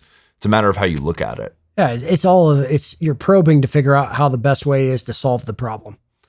And if you become stagnant because you're scared to make a decision, you're going to fail even worse because now you're doing nothing. You're essentially standing on a treadmill and spending money as a company, right? Or as an individual through your life, you're on a treadmill. You're not doing anything. You're just biding your time until you get old and die. Go do something. I'd rather fail every fucking day, for a whole year before I figure something out than be scared to make a decision and just sit back and see what happens. And I'd say that carries over into being a leader as well. Like, you have to allow the people that work for you to fail. If you don't allow them to fail, you're going to stunt their growth. And when you retire or do whatever you're going to do, that business you were part of helping build is going to fail because they'll have a bunch of leaders that are indecisive. So it cascades forever. Fair enough, dude. We'll tell people that where they can find you, where they can find Staccato, what you guys got coming up. Yeah. Staccato2011.com for the company. You can find links to both of the ranches, Staccato Ranch, Texas and Staccato Vegas on there. There's things happening all the time. As far as me, I only have one social media page that I look at infrequently. It's BuckP79 at Instagram. I don't do a whole lot on there in all reality, post inappropriate memes. That's it. Every once in a while, some work stuff. And that's it.